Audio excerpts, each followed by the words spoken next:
What's happening, everybody? Ah, what's happening? Basically, I disappeared. I've never been so scared in my life. Oh, man. Welcome, everybody. This is CrowCast 18. Welcome, Crow family. Tonight, we got Robyn and Rich from Stonebroken coming on shortly. But I just need to settle down a minute because my heart is racing. What went on there, man? I genuinely, I'm not going to lie, mate. That's why I just messaged you. No, I had a Wayne's World moment where I just thought that I'd have to pop up and I'd be like, hello.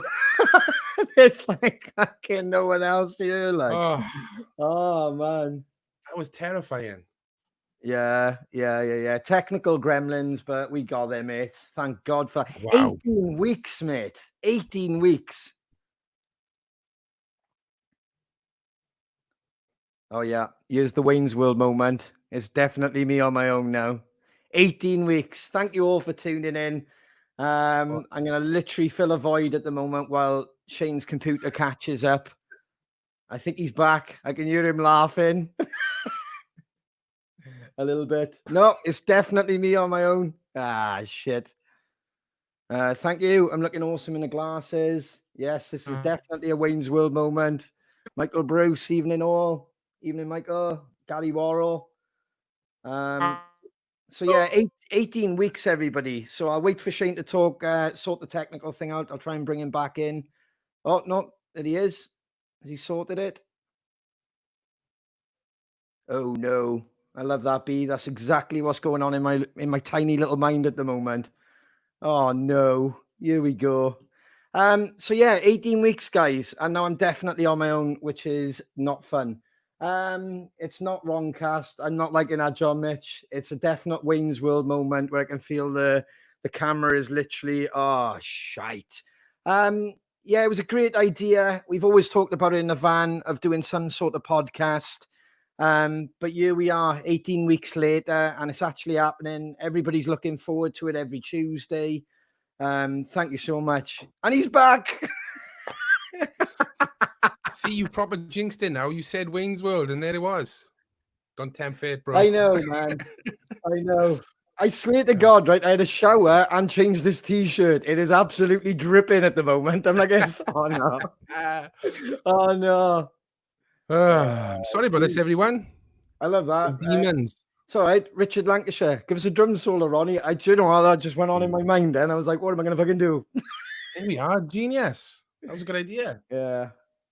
You could do it now if you want. What's the next line on the drums? What's the next line?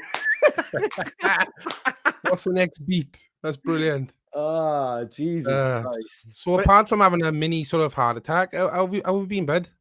I'm all right, man. I was just saying to everybody now, when I was setting this broadcast up, and obviously now we're working ahead with the Planet Rock live event this Saturday. We're kind of weeks ahead now with the CrowCast, so we're trying to keep on top of everything. So it was just mad typing in the numbers, mate. Episode 18 and episode 19, episode 20. It's just mad to think, like, I was just saying it a bit when you were off then of when we always talked about doing a podcast, and we kind of dabbled with it when we did the first record, didn't we? Like a track by track. But it's something that really, it didn't kind of take fire with the label and everything. And then obviously in this conditions, we started talking about it again. Now we're doing like the full hog of video and audio. So it's incredible, which that's why I was just going to tell you now. I've been kind of busy this week trying to make this show available on iTunes, Spotify, so we can take it forward for everybody who's kind of traveling, or they might want to just kind of listen to it at their office desk or anything. It's definitely something that we're kind of busy with behind the scenes, how to do maybe an edited audible version and maybe do like some overdubs at the beginning and, you know, recap on the show, like maybe like a little bit extra. So stay tuned for that. We're trying to get our heads around it, like, you know? Yeah, man. Sounds good, bud. Yeah, man. So it's been a busy week. And then CrowCast 19, mate, I was going to do a bit of a spoiler for everybody. So CrowCast episode 19 is going to be the Crow Family edition. So kind of like what we did last time. I'm gonna send out a poster tomorrow with an email on it. And for anybody who's interested, just email the address. If you'd like to come on next week's episode and you want to talk about your situation during the lockdown, how you feel about the TV broadcasts, just basically have a chat with us, check in with us. I was going to put all the details up on the fan page tomorrow in a poster. So that's next week's show, mate. Slamming. The Crow family causing havoc. I love it. Yeah, man. What have you been up to this week, mate? I mean, we had a rehearsal, didn't we? We had to leave our wonderful nation and go over the bridge, because Wales is still in lockdown. So we had a bit of a rehearsal in Bristol, which was really cool. It was great to jam out with you boys. It's just been working on the set, really, isn't it? Ready for Saturday. Yeah. It's amazing how you miss it. Like, you think, oh yeah, you clearly missed it, but when you're back in the room, that feeling and energy is like, oh man, it's I can't be without it now. So it was great. It was great to do all that usual stuff. Then just rehearsing in the house and back to gardening. I've done so much gardening these last couple of days. Yeah.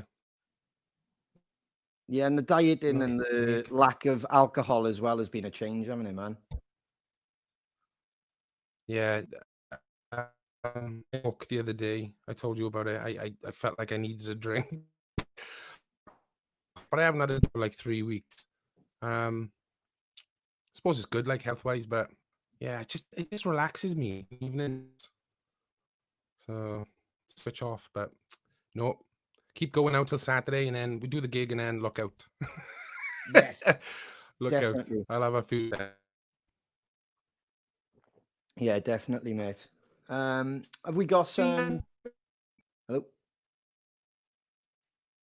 Oh, the gremlins are kicking in tonight, didn't they? Fantastic. I know. Should we do a couple of birthdays, bud? Yes, please. Can you? Okay, we're gonna start off with Michael Bruce. It was the 12th of July. Oh, he's gone. I love it. Absolutely fantastic. You can't fault that. Let's see if we can bring Shane back in. Internet is absolutely failing. Have I got any jokes, Rob? No, it's not my strongest point, mate. It's not my strongest point. Yeah, it's definitely going to be me talking to Rich and Robyn, which is looking fantastic. I love the guys anyway. I haven't seen them for ages, so I'm looking forward to a catch up with them. Is everybody willing to chip in for Shane's internet? I love that one. Yeah, it is quite funny. Like I said, every time this is happening at the moment, I'm really getting a Wayne's World moment where I feel like Garth, and I'm like, I don't know what to do. Do you know what I mean? It's everything is out of our hands at the moment, because if the internet spews you out, there is not a lot you can do about it. The weekend, the week show with Danny Bowes, we had the same problem. And there's a lot of ums now because I'm trying to fill the dead air, which is fantastic. Dude, this was a great idea, wasn't it? Cut down the CROWS, interview our guests, spend time with them, and then one of them leaves. Fantastic. Absolutely brilliant. All right, let's see what you buggers have got to say. Shane needs to tell the hamster to run faster. I completely agree with you, Craig. There's another but you are a dad, Ronnie. I probably missed a joke, but there. You're doing great. Fantastic. Is it bingo time? It could be an option at the moment. Bingo. I love a game of bingo. We have faith. I love that. Well, I don't at the moment. This is fantastic. We were just doing the birthday shout outs and that as well, which is the cue then to bring on the guests. Let's see if I can say this because I'm absolutely dying on my arse by you, which is not great. I can actually see Rich and Robyn laughing on the bottom of my screen. This is not great, guys. I am absolutely sweating my head off. I've normally got loads of shit to talk about. Do you know what? I'm going to talk about my week, which is I had to go up mountains again. I'm lucky enough to live around forest trees. It's beautiful. I said it on the last couple of episodes, but this week I started doing it 2 weeks ago when we had the phone call off John Norman. Then it was get off my ass, start getting on the drums, start making sure I worked off the lockdown belly, all that brisket I've been cooking, all the wine and beer I've been drinking. I managed to do the mountain hike 2.5 hours. It took me a couple of weeks ago. This week, 1 hour and 57 minutes. I think that's not bad. So I've shaven off some time with that. I've shaven off some off my belly. The drumming was certainly better this week. It was great being in the room with the guys. Something I've absolutely missed. 3 months being apart. What I didn't miss, which I was quite shocked, was the how loud it was. I didn't have any earplugs, and we didn't have our in-ears rig set up. So it was back to listening to how sharp the cymbals were, and how loud the guitars actually are. We're a loud, bloody band, like, you know. Yes, I did watch the Rockfield episode, and it brought back some amazing memories. Yeah, recording up there was fantastic. And as many of you seen on the last couple of episodes, I wrote the Kingsley when we were like 15, 16 years of age. Wanted to record in Rockfield. So to do that in like 2014, 2015 was fantastic. What I might do next week is put up some photos of our time recording Murder and the Motive there. Maybe we can put up some photos and videos of that. Shane playing on Freddie's piano, which was fantastic. And there was a bit of jazz hands there as well. I'm quite talkative with my hands. And then what we might do is do like a crossover between the two albums. So what we can do is Murder and the Motive, which we did in Rockfield, because we recorded the drums in the one studio, then we did the vocals in the second studio, and then we can do Point of No Return album, which we recorded with Chris and Colin in Andy Sneap's studio, and we can maybe put some photos up and videos of that. And like that, here's Shane. Oh, fucking hell. Bro, this is the first time this has ever happened. Oh, I love it. I was just watching you on my phone, killing time. Yeah. Well done, brother. It was excellent. Well, I was digging. I'm not going to lie. I was going to go into depth of my hike and how I was sweating and stuff. I was trying to work out what else to say. The hardest thing is, right, if this was like episode 1 to 10, I had so much to talk about considering we did fuck all. But there was so much to talk about. Now we're so busy, but everybody kind of knows what we're doing. So there's, you know what I mean? It's like, yeah, we practice. Wicked. Yeah. Tidy. Right, let's do some birthdays and shout outs so we can get Robyn and Rich on. Okay. Let's do it. So let's start with Michael Bruce. Happy birthday, Michael Bruce. It's your birthday. It was your birthday yesterday. That's from all us CROWS and your wonderful wife, Alison. Happy birthday, brother. Happy birthday. Happy birthday to Sarah Evans. It's her birthday today. Hope you've had a great day. That's from all us CROWS and your husband, David.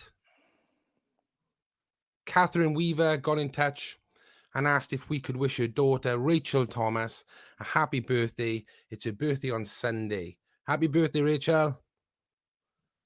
And the last one, your birthdays, Megan Huxford. Do you know her, Ron? Do you know Megan Huxford? Does that ring a bell? I might do. That's Ronnie's daughter, everybody. Megan, she's 21 on Thursday. Happy birthday, Megan. I know, it's mad, isn't it? Jesus Christ. How time flies, isn't it? I remember, I think I remember breaking that too when we were like, because obviously I was a young dad. I'm not like 65 or anything like that. Or a fucking circus midget, like some people are calling me on Facebook. So yeah, we started early. I remember breaking the news she was 17, that I was going to be a dad. And here we are, 21 years later. Do the maths. That's how old I am. Not. Incredible. Yeah, I remember that vividly, mate. Wow. Yeah. I was like, you sure you want to do this? Fair play. Incredible. Yeah, it was. Mad times, man. But yeah, we got a few shout outs as well. Might as well do them now. Just in case I get pulled off again. Chris McMillan got in touch and asked if he and his wife Kate could get a shout out. They are celebrating their 28th wedding anniversary. It was last Thursday on the 16th. He went on to say how she has put up with him, he'll never know. Incredible. Congratulations both. 28 years, that's incredible. Well done, Gary and Helen Cox, wedding anniversary this Saturday, July 25th. That's the Roxy Asylum night. What a way to celebrate. Congratulations both. And also, Dave and Lisa, our Dave, it's 3 years today. Happy anniversary both. They're not married though. It's when they first, I don't know, kissed. I don't know. First met. 3 years today. You, Lisa, you lucky woman. Does she know how good she got it? That's it, but that's everything. Fantastic. There was something else we were busy with this week. With the merch. Yes. Wasn't it? We have finally got the CrowCast vests in, folks. There it is. There it is. And in fact, I got to put it on live. I forgot to do all that. Oh, this has been a nightmare.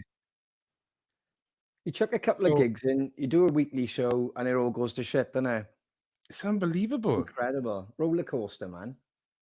I hope Rich and Robyn know that like we're more professional than this normally. Yeah. Tell them, Crow family. Well, they went about 20 minutes ago, to be honest, but oh, did they? Just when they seen the Wayne's World thing, I think they were like, fuck this. Incredible. Hang on. Let me put this live. You can see this going live now, right? Fabulous. Here we go. It's hidden. It's now active. Boom. They are now on sale. If you head on over to our Crow store, you can grab yourself a CrowCast vest. You've been waiting long enough, so have we. Thank you, guys. Right.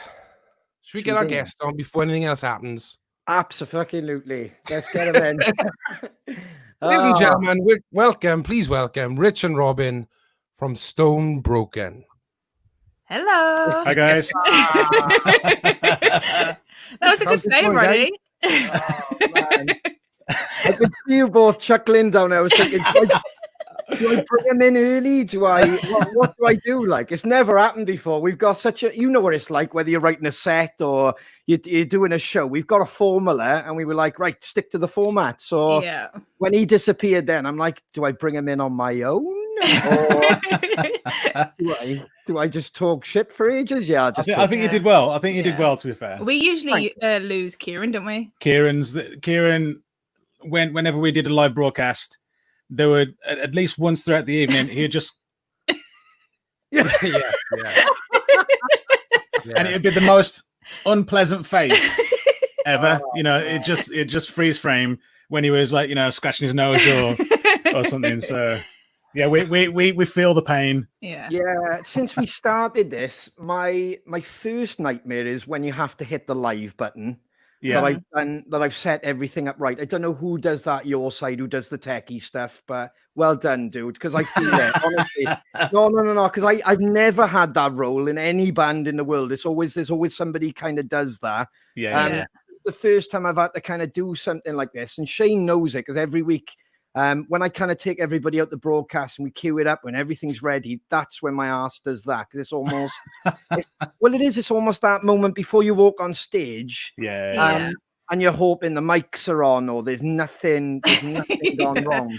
Yeah, for sure. Yeah. And then when we're in the show mode and obviously you're bringing people in, you're hoping the internet connection's the next, which you can't help. Like Danny Bowes, when Danny came on, when it's Shane, it was so hard. Because he was such a cool guy and he was giving really good advice and he was giving us backstories. Mm-hmm. But you're hearing one story that started, and there was this time where I went to and then me and him met. And I was like, it's so awkward. All the juicy bits like we're missing. I was like, oh man. And I didn't want to say to him, like, can you start that again? Yeah.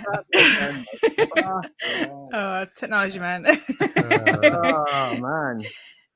So how have you been, guys? Been good. Been busy. Really busy. It's it's a bit of a strange time, really, because we're in the middle of a lot of stuff that we generally can't speak about. So it seems like we're like doing nothing behind the scenes. Do you know what I mean? Like we've been in the studio. The next record should have been finished by now, but as you guys know, this whole period is it's completely up in the air. Mhm. Yeah.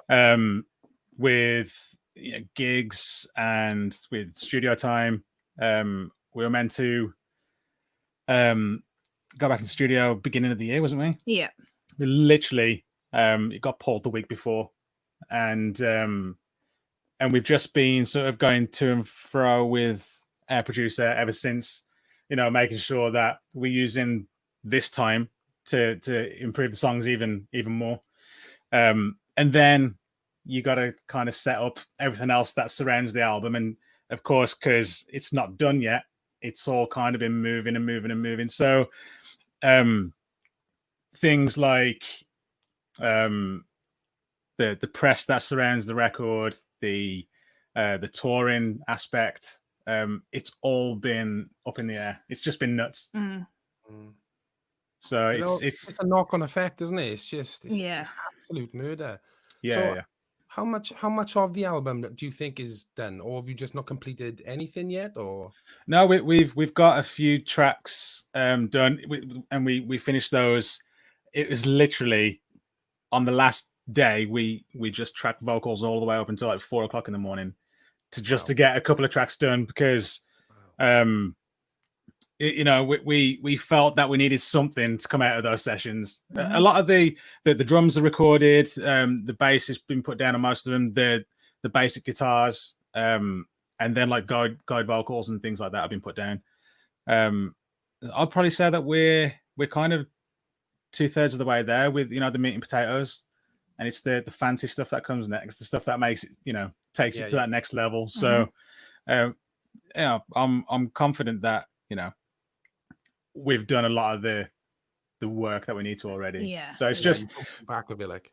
yeah. I mean, it's actually nice to spend this long on a record. We've never spent this long on a record. It's been great. Yeah. To actually delve into songs and actually have time to, if you don't like that bit, then you can actually change it. Yeah. And that's something that we've not really, not saying that we've never had a chance to do before, but we've never done it in this depth before, have we? Yeah. We've been like super surgical with the songs, and if there is anything in the song that we think we can improve, we try and improve it. And that's kind of what we've been doing during the whole of lockdown, as well as having meetings and all that kind of stuff that got How about you guys? What have you guys been up to?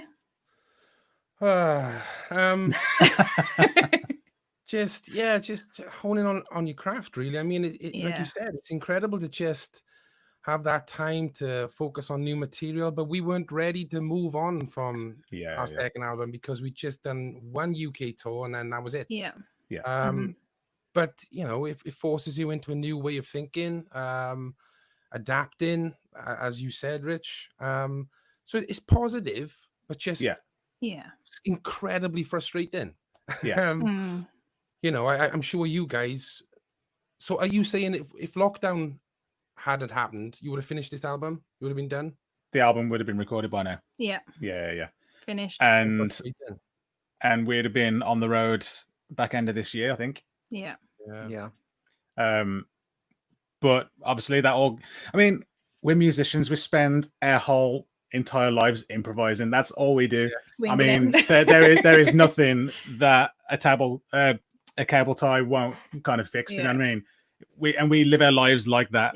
Every day there's something new that we have to either embrace or resolve, and like you say, it all has a knock-on effect. And that's the music business in a nutshell. It's constantly changing. It keeps you on your toes. No 2 days are the same, and turnaround times are a pain in the ass. But I mean, it's also the beauty of it as well. I mean, I kind of like to keep myself busy a lot of the time. I don't do well being bored. No. So it's kind of perfect for me. The late nights start to catch up now. I'm pretty sure we got like 4 hours sleep last night. Yeah, because we announced the tour this morning for next year. Yeah. But there's a whole shift in kind of I wouldn't say image, but like the website that needed redesigning to fit in with the next step of Stonebroken. Yeah. So I was up until the wee hours redesigning the website, and then up early this morning to make sure that it went live on time. Robyn was doing social media. The guys covering social media once everything went live. It's just, I think we got about 4 hours sleep last night, but it's all good. Musicians, are we? So do you have any idea when you're going to finish the album? Is there any dates in place to go and finish? Yeah, we go back into the studio the Monday following the Rocksteady Asylum. Cool. And then we've got 2 more sessions, haven't we? Yeah. So is it like? I think we've got like another 2.5 week block, and then a week off, and then another like 10 days to. That week in the middle, it's good because you can kind of listen to the mixes, like rough mixes, and see if you want to add anything, if you want to change anything, and then at the back end, that's when we get together with Dan, who's producing the record, and finish what has been an absolute beast. It's been unreal. Like in the past, the most time that we've ever spent recording is like 3 weeks. Yeah. And for this record, we'd already like set aside sort of 2 months to record. Mm-hmm. And there is just it's that 2 months, but like spread across like 6 or 7 months. It's just insane. Wow. Is Dan a different producer? Because you have worked with Ramesh in the past, but is it the first time you've worked with Dan? Or it is, yeah. I mean, our previous 2 records were done with Ramesh, so this is actually the first time as a band that we've worked with somebody different, and it is completely different. Yeah. I mean, you guys will know that working with different producers, it's a completely different vibe and a completely different process from start to finish. Dan is very, very hands-on. And I mean, he feels like the 5th member of the band, you know what I mean? Because Dan's background is he was in a band called Sixth. So he's toured the world in this big band, and then he's produced bands like Enter Shikari all the way to Monster Truck, and now us.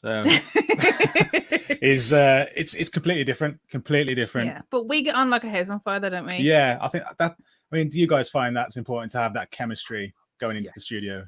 So important. Yeah, I mean, without it, you're not doing your best work. It's not a collaboration anymore. You're fighting for your piece, so to speak. Yeah. The best piece of work should be at the forefront. Yeah, absolutely, mate. That's gotta be paramount. Yeah, I think we went for a drink with Dan before we ever agreed to do anything, and we kind of scoped each other out in a way. But he's literally become like our big brother, Ronnie. It's just it's mental. It's crazy. Like we were, this album is like super important to us. It's our 3rd record, and it's the one that we wanted, to put everything into. We've got Spine Farm, who were A&R in the whole thing. The last record, it was kind of given to them, wasn't it? It's like it was already done by the time we signed a deal. So they've got more involved, and it just feels like it's a bigger project than anything else that we've done before. So we were checking out different producers and going for meetings and hanging out. And Dan actually turned around and he said, he just messaged us one day, and he was like, I know I came to meet you guys in London. We had a chat, but it was in like a crowded pub. Any chance that I can just drive to Warsaw and we can hang out? And literally, the following week he came up from London, and he sat in this room here with us. And for the first hour and a half, we didn't even talk about music. We were just like broing out. It was pretty cool, to be fair. Yeah. And that's kind of what sold it to us. Like, he was like super invested. in not just the record, but us as musicians in terms of development and where he could see us and this next record going. So that's what swayed the whole thing. Mm-hmm. You know, That's I think really cool. Yeah, we've experienced similar sort of things with Mike Exeter, Colin, and Chris Clancy. I think that the best producers, even before you get to work, they want to know you, don't they, as an artist, as an individual first. They sum all that up first, and then that makes the whole process when you get in that studio, when it's intense, long hours, long days. That is the best way, positive way of forward. That's really cool to hear. So yeah. Is he changed sort of stuff? Has he so when you come with a song sort of template and ideas, are the songs finished, or is it a case of try things out new in the studio? Does he give you new ideas, and how does it work?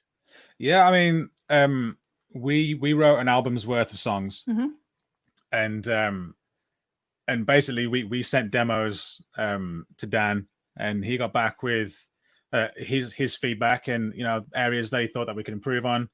And then areas that he thought, you know, no, you've nailed it already. And it was a mixture of both. And I think that was the important part. Yeah. If you're so close to a project, you lose all rationale on what sounds great and what just sounds good. Do you know what I mean? Yeah, and it was important that he gave us that feedback. And then we could work on the songs again, send them over. And then a week before we went into the studio, he came here for a whole week, and we just went through the songs before we went into the studio, made sure that we had arrangements right, pieces right, and we actually ended up writing some songs with Dan, which was completely new again, and it's just kind of taken what we want. He listens and writes songs from a producer point of view as well as a musician. He knows the tricks. He knows how to achieve the sound better than we do. I'm not a producer. No one in the band's a producer. So it was really cool, sort of picking his brain and having him there in that process, because we've never had anyone in that process before. So it was cool. Very cool. Because prior to this band, we were like any band I've been in, you tend to go into a studio, but what you took in, there was very little input while you were there. And then with this band, there's almost been, we can see it evolving constantly. Like Shane said, we work with Mike, completely different process to when we worked with Ginge on the first record. We worked a little bit with Ramesh. That was a completely different process. So then for us to work with Colin and Chris, it was exactly the same, where we had ideas there, and then almost we were jamming them out and then trying to take them to the next level. And kind of what you guys are doing now, pinpointing little parts. How can we make them even better again? And I kind of walked away feeling it was the best work at that time. I don't want to say best work ever, because we'll always change the script now in about 3 years. But it definitely, like, you know, for this record, same with you guys. I mean, did you feel the same, Robyn, when you were like doing the drums and stuff? Was it I just felt like I evolved working with somebody fresh and new ideas, and it just made me a better drummer. For sure. I mean, with this album, we wanted to make sure it was just, you know, another level, didn't we, really? Because our third album, you know, we don't want to be the same kind of band and music, and we don't want to keep having the same formula. We don't write 3 of the same record. No, exactly. So we wanted to change it up anyway, and working with Dan, like, I was super nervous because I just get super nervous around new people, and I don't want to show you how I draw. So we're like, you know, drums in front of hundreds of people when we go out on the road, but you get into a recording studio, she's like, because I'm all isolated and everyone's watching through the glass. I'm like, don't look at me. And then she can't hear us. We're just like, yeah. And then she's just like, you know, the dread on her Yeah, face. I'm like, oh no. Really what we're saying is, I think she nailed that one. And she's thinking, no, get her out of there. But he definitely tested me for sure. And I think we've upped everything on this album, haven't we? I think we've all pushed each other. Yeah. That's the thing. We've pushed each other out of our comfort zones. I think when we were writing the songs, because me and Robyn, we almost live in this studio that we've got, and she sits just behind me over there. So when I'm like, thinking of ideas, it's super quick to get an idea down, because I'll just turn around to Robyn and say, what would you play here? You know, when we're writing songs. And then I can just kind of like program it in. And then I will drop in something that I know she wouldn't have thought of, because Ronnie, it's so bad. because it's triplet central. Like, seriously, triplets galore. Like, Rob, you can do that with your feet, can't you? I'm like, I'll give it my best shot. Yeah, but the thing is that it's been proven now she can't actually do it. So, you know, when you just have to give each other that little push. That's what it was. And from a vocal point of view, it was Dan doing it to me, wasn't it? Oh yeah. You know, he really pushed you, I think, my to God. like almost, not that he was uncomfortable, but just it's just totally brand new and just a different way of singing for you, I think. Yeah. There were things where he was like, oh, on the fly, he was just like, oh, can you sing this part in? And I sang it, and I was like, I really don't like that, Dan. And he was like, trust me, it's going to be amazing. I'm like, and then when you're not really into it, you kind of like sing it half-assed, don't you? Yeah. And then he showed me what it was going to sound like in the mix. I was like, okay, I'll go and do it properly now, because that sounded amazing. So yeah, it's all about, you know, being a better version of the band that you are. Do you know what I mean? And with every record, we try and do that. And a lot of that is down to having people tell you that you need to do it, because sometimes if you don't have the confidence to do it, you never will. 100%. It's so easy to be protective of something you've created, and the fan base grows, and you as a band grows, people grow. And then someone who hasn't been through the torture, let's be honest, being in a band sometimes is torturous. It can be. And then someone comes in and goes, no, you need to do this. You're like, hang on now. Really, but that's what I loved about this last album. We walked into that studio, and that glass ceiling was smashed to smithereens. We keep talking about it. Any idea was an idea. Let's just try it. Let's see what happens. And little did we know, like, the band, just the whole mindset of the band changed. We left there thinking, you know, sky's the limit now. We can do anything. And that wasn't we kind of kept to a formula. A rock and roll band formula, whereas all that's gone now. Anything goes. So are your fans now going to hear this new album and think, wow, wasn't expecting that? Or what? I hope so. I think that's the idea, really. Is we wanted we want to surprise people. Not in a bad way. As in, like, we're going to come out with an R&B record. But what we want to do is we want people to sort of listen to it and say, oh, okay, I wasn't expecting that. But then we still want to keep that core, you know, it's a Stonebroken song still. Does that make sense? Yeah. So but I genuinely think that there's going to be a couple of surprises on the record for sure. Yeah, and I think it's also a snapshot of where we are as musicians right now and what we're listening to, I guess. Yeah. You know, because, like, was it 2 years ago we recorded Ain't Always Easy? And I think we was listening to different bands back then and getting different influences and things like that. So yeah. And I mean, in the music industry, like 2 years is a long time, you know. And not just like technology, but people's tastes change, you know. And it's an ever evolving thing. There's songs that I listen to now that I wouldn't have even given it a second thought before, you know. And I think that's helped because it's kind of broadened. Like you say, you guys went in and you was like, oh, this is the formula that we want to stick to. It's a rock song. And then someone kind of opens up your mind to a different possibility for, you know, where you think, oh, it definitely needs intro, first verse, pre-chorus, chorus, re-intro, second verse, pre-chorus. And then someone kind of flips on its head and says, actually, in this part, you could have 2 verses back to back, but have them feel completely different. And that's the beauty of it all, you know. And it's really opened our eyes to that. I mean, there's a song that we got on the new record, and I don't think we actually get to a full chorus until about 3 minutes into the song. Yeah, it's a bit epic. It feels as though you've already had the chorus, but then the actual chorus comes in. It's it's crazy, isn't it? Yeah, for sure. We've definitely got like a roller coaster effect, I think. Yeah. Keeping everyone in suspense. I love that because me and Shane were on about this the other day. There are some guitarists or some bands, we've been guilty of it, where you try to put so much, say, on the lead up to a chorus, where sometimes you can really hold on the one chord and add so much depth to that and build up through it. Add little melodies under the one chord, and then all of a sudden, like you said, you've been on the same thing for 2.5 minutes pretty much, but it doesn't feel like it. It feels like you've constantly moved, but technically there is just still one chord, one suspense kind of mood to the vibe, like, you know.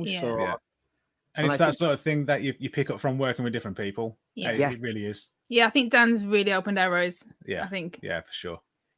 Yeah, well, there's so many similarities to what you just said to our experience. That's why it's kind of resonating, because we found for us it was like jamming. So we took the blueprint there, we jam it out, and once the adrenaline was there, in with the drums, and then it was almost like your moment then, Robyn, where maybe they might go, oh, try this, but they really zoom in on it, and then it is that awkward, everything goes quiet in your cans, kind of there breathing, going gonna pull this off. And then there's like the most awkward, like, which feels like 10 minutes but it's 60 seconds, and you can we have another one of them, please? That technically means that version was shit. Okay, we just need to pick that up from the chorus, and then okay. Well, there was one part where I couldn't even nail the stomp at one point, so I was trying to get like the kick and the snare together, and so it was super tight, and Dan was like, nope, do it again. But like to our ears, we were like, dude, that sounds fine. To me it felt fine. Like, no, there's definitely a little flam in there. He was like, you're really flammy. Like he would like zoom in on the waves in Pro Tools. He'd be like, look, guys, look. I'm like, dude, that's a fraction of a split second. Flam. That's a flam. I'm like, Robyn's gonna. I got tested to my limits. No, I feel you over there, because they wanted to strip back something. I can't remember the song. I'll have to look at it. But they wanted to strip it back, and to us, the timing was right, because that's how we play. That's how we jam in a room. Well, and then we're all kick in. But to Chris at the time, he was like, no, and he's like, he got to get his idea out there really quick because he's worried about too many voices. So he had to quickly build the track to yet again show me, and I don't know if he did the same with Shane, but just to show me the idea of like what you said about the lyric, and you go in and listen to it and go, right, cool. And then when I went in, I did our timing again, and he's like, no. So he then is trying to get all technical, and I'm more rhythmic, or I'll pick up on a melody line. So if you sung me a drum beat, I'm like, cool. Or if you sing a top line of a vocal, I'll play the drums. But when he starts going, it's on the third of the. I'm like, that sounds like my worst nightmare. Yeah, exactly. And I'm never afraid to say that. Well, the thing is, like, so I struggled at some parts what Dan was trying to explain, and so literally Dan come walking in from the control room, and he was like, no, it's like this rap. So he was like, he just tapping on his chest. I was like, okay, I get you now. That makes sense. Like when he's pushing the button, he's like, what I need to do is I need to go on the damn beat on the third, and then pick it back up on the. And I'm like, I'm just zoned out. I'm like, and then Robyn's like, what you say? Yeah. What the? Yeah. Dan, can you just come in here for a sec? I need to speak to you. Yeah. What the hell was that? Like, oh, you know what I mean? And then he'll tap his chest, and Robyn's like, that's all you had to say. Yeah. Because I'm more like self-taught, and I'm not very like theory. I don't really delve into too much. I go off a feel, and like we've been jamming for so many years now. Like we literally can tell what the other person's gonna do exactly when. It's scary. So like off ear and feel is how I learn. So like when people start talking theory, I'm like, oh god. That's the same relationship we have. If Shane's like, like this, and he'll pick up a guitar and go, but and I'll go, right. So pushes, like, yeah. And it's a weird thing for any proper musician who's there, who's going, oh yeah, he's doing a stab on the third and the seventh. Like, I have no idea, but I play drums, and that's it. Like, I play drums So what we've taken from this then is anyone who's watching this and wants to start a band, learn how to scat so you can communicate with the drummer. That's where it's at. There we go. Any session work for me and Robin, you've got to literally get your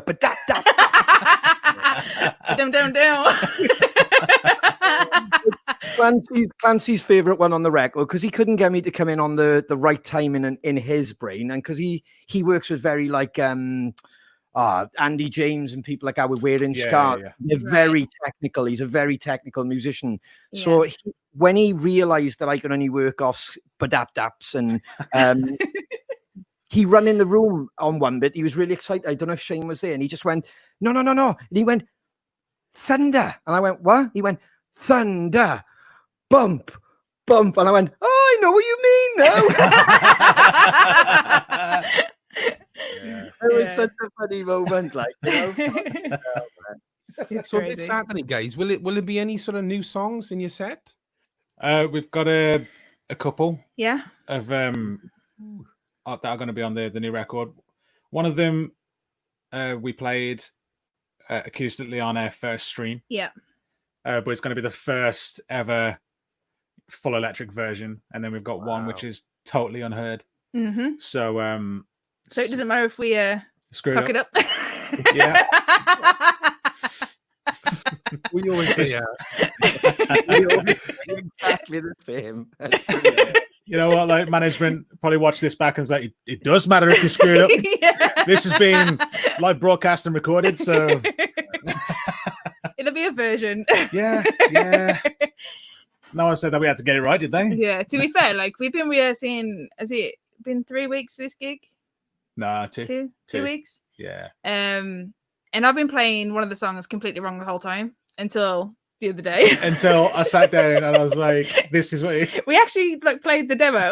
Yeah. And then I was like, oh, I've been playing that wrong.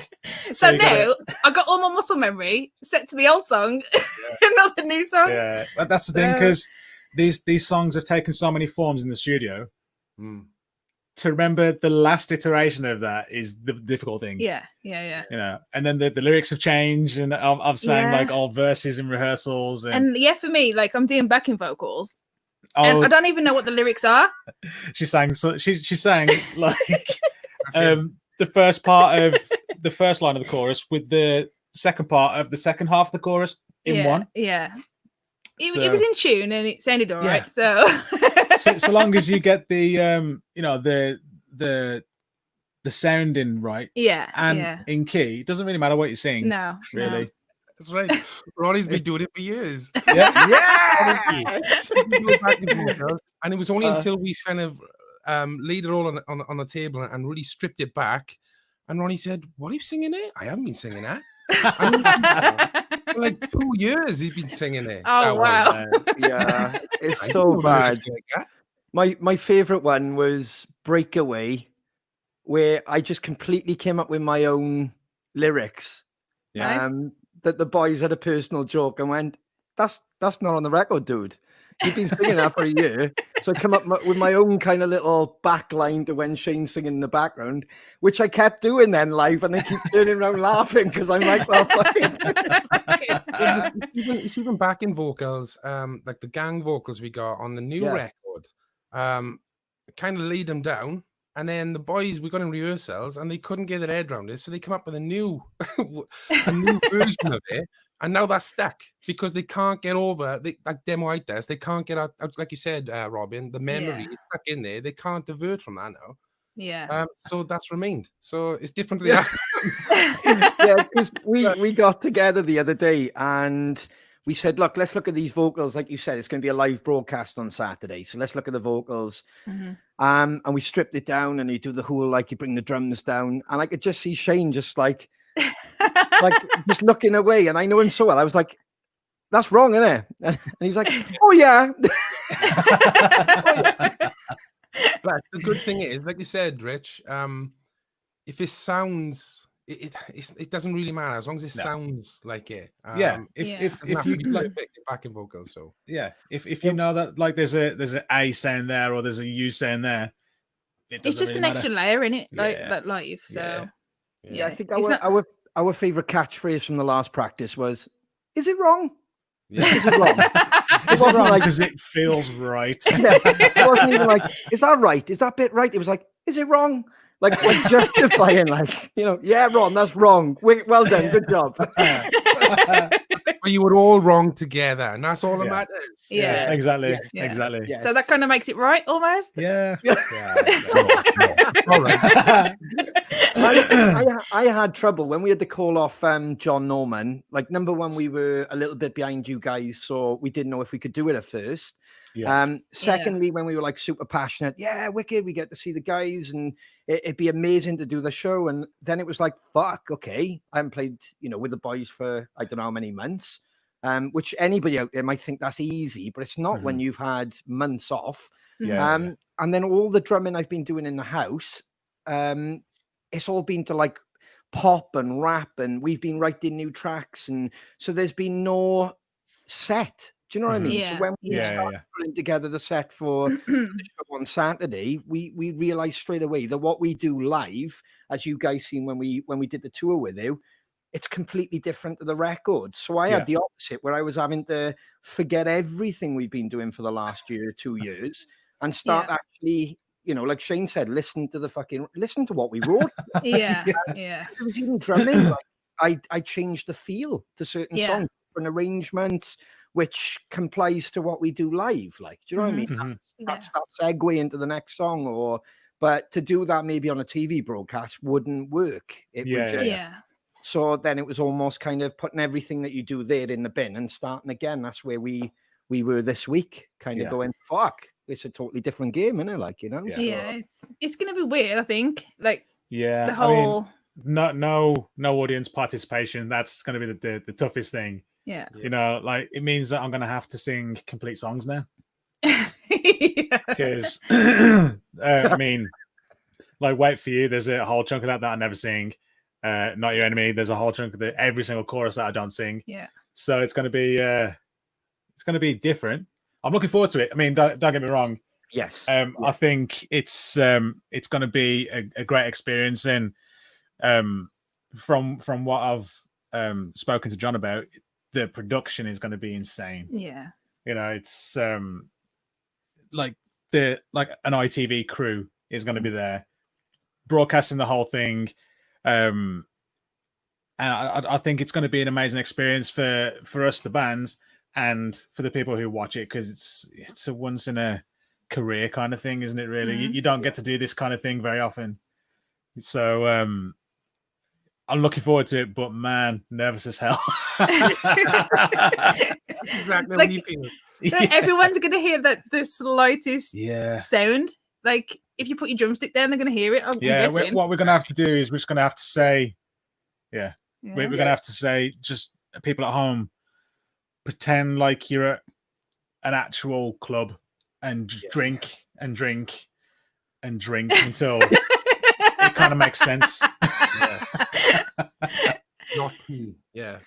Well, Shane had to remind me of that, of like you just said about the drums thing. Of, I think a lot of drummers do it, not just maybe me and you, but a lot of drummers tend to have that that adrenaline spike, and if it's going a bit quiet, you give a little tap on the snare drum, the old just to show that you're ready, or the little flam as you said, on the snare and the kit. Like, come on then, guys, are you tuned? Are you ready? You know what I mean? And he was going, don't fucking do that. And that's totally right, 'cause he knows me well. I would have literally been like doing a bit of a Copeland little like, every fucker can hear you, mate. Exactly. I mean, there's been times in the studio where, because obviously the studio is such a different vibe to playing live and in front of an audience. It almost feels like you're in the rehearsal room, doesn't it? When you're in a studio, and Robyn's been playing, she's got to the end of a take, hits a cymbal and puts a stick down on the snare. I'm like, yes. Like, the producer's like, well, Robyn, you're gonna have to do the whole ending of that again, because we've just got bang with the like, I'm done. and before now, she's done this, and it's been like one of those songs where you let the cymbals ring out, and you everything has to be super quiet so you can hear. And she just goes like that at the end of it, and I was like, well, we can hear that as well. I was out of breath. It's funny, but yeah, we're gonna. I mean, that's. I mean, for you, I think it's gonna be especially with the mic as well. Like... Yeah, I mean, I can walk away from the mic. You've got like 12 mics around you. Yeah, and that you can't move away from. Yeah. Oh, we're doomed, Ronnie. We're absolutely doomed. I know. I've just got to, like you said, finish the song and go, don't even breathe. Hold your breath till the next song. we do stuff live, like you guys have probably heard on the side of the stage, where we'll shout at each other or we'll do little funny things. Yeah. Shane, thank God, pointed that out on our last practice, just to go, we can't do that because do you know what I mean? Everything will come across. If you're shouting across going like that, fuck you, Lloyd.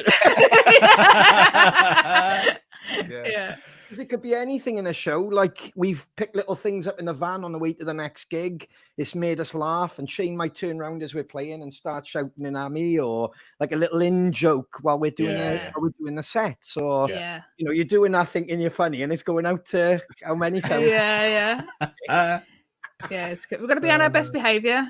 I think that's what it is. Yeah. So, guys, here's a question for you both. Let's start with Rich first, though. What band or what artist did you see, Bed, that made you think, I want to do that? Man, that's a tough question. You know, I actually didn't see a lot of bands live. I didn't go and see them live when I was a kid. I think it's a bit embarrassing, really. But I was more into sort of the Steve Vai, you know, virtuoso guitar sort of stuff. But I was really into like the glam rock kind of stuff. My dad listened to a lot of T-Rex when I was younger. And then, like, you know, the dad rock classics, Paranoid and Smoke on the Water, all that, and Black Knight and all that sort of stuff. But I'd always kind of been around music, and I just sort of gravitated towards it. And I just one day I picked up an acoustic guitar that was lying around in the house, and I kind of just took to it. And I thought, well, maybe I can give it a go. Then didn't touch it for another couple of years. And then I picked it up when I discovered kind of like the more heavier stuff, and non-acoustic sort of stuff. So I can't really pinpoint an actual band. It was more like a feeling, an emotion towards music in general. So what age was that? What's that? Sorry. What age were you then? When I first picked up a guitar, I was like 7, and I just started strumming away, and I bet it was terrible. And then I didn't pick it up again until kind of 15, 16 years old. Yeah. But again, I'd always been around. There was always a piano in the house. There was always a guitar in the house. They were never played, but they were there. Do you know what I mean? So you just go up and press keys and stuff like that. But when I seriously got into it, I was about 15, 16, quite late. And you could have been a drummer as well at one point, I think. Well, I started off on drums. Right. Yeah. So this band could be totally different. So I went from, I mean, I think every kid has played like a brass instrument in school, you know, because everyone had the cool instruments, and then you're like, oh, I've got to play the tenor horn. Okay, well, let's do this then. Tuba. And so I started off like playing like brass stuff, and this was in primary school. And then in secondary school is when I got into like rock music and that sort of stuff. But I actually started off by playing drums, and I played drums for probably 3 years. I couldn't practice because my parents wouldn't let me have a drum kit in the house. So I was like, okay, what else can I play? When I listen to these songs, what else do I listen to? And at the time, it wasn't like the vocalist or anything like that. It was the guitar. So I started playing the guitar, and this is the first band that I've ever sang in. So it kind of worked like that, didn't it? Yeah. Cool. What about you, Robyn?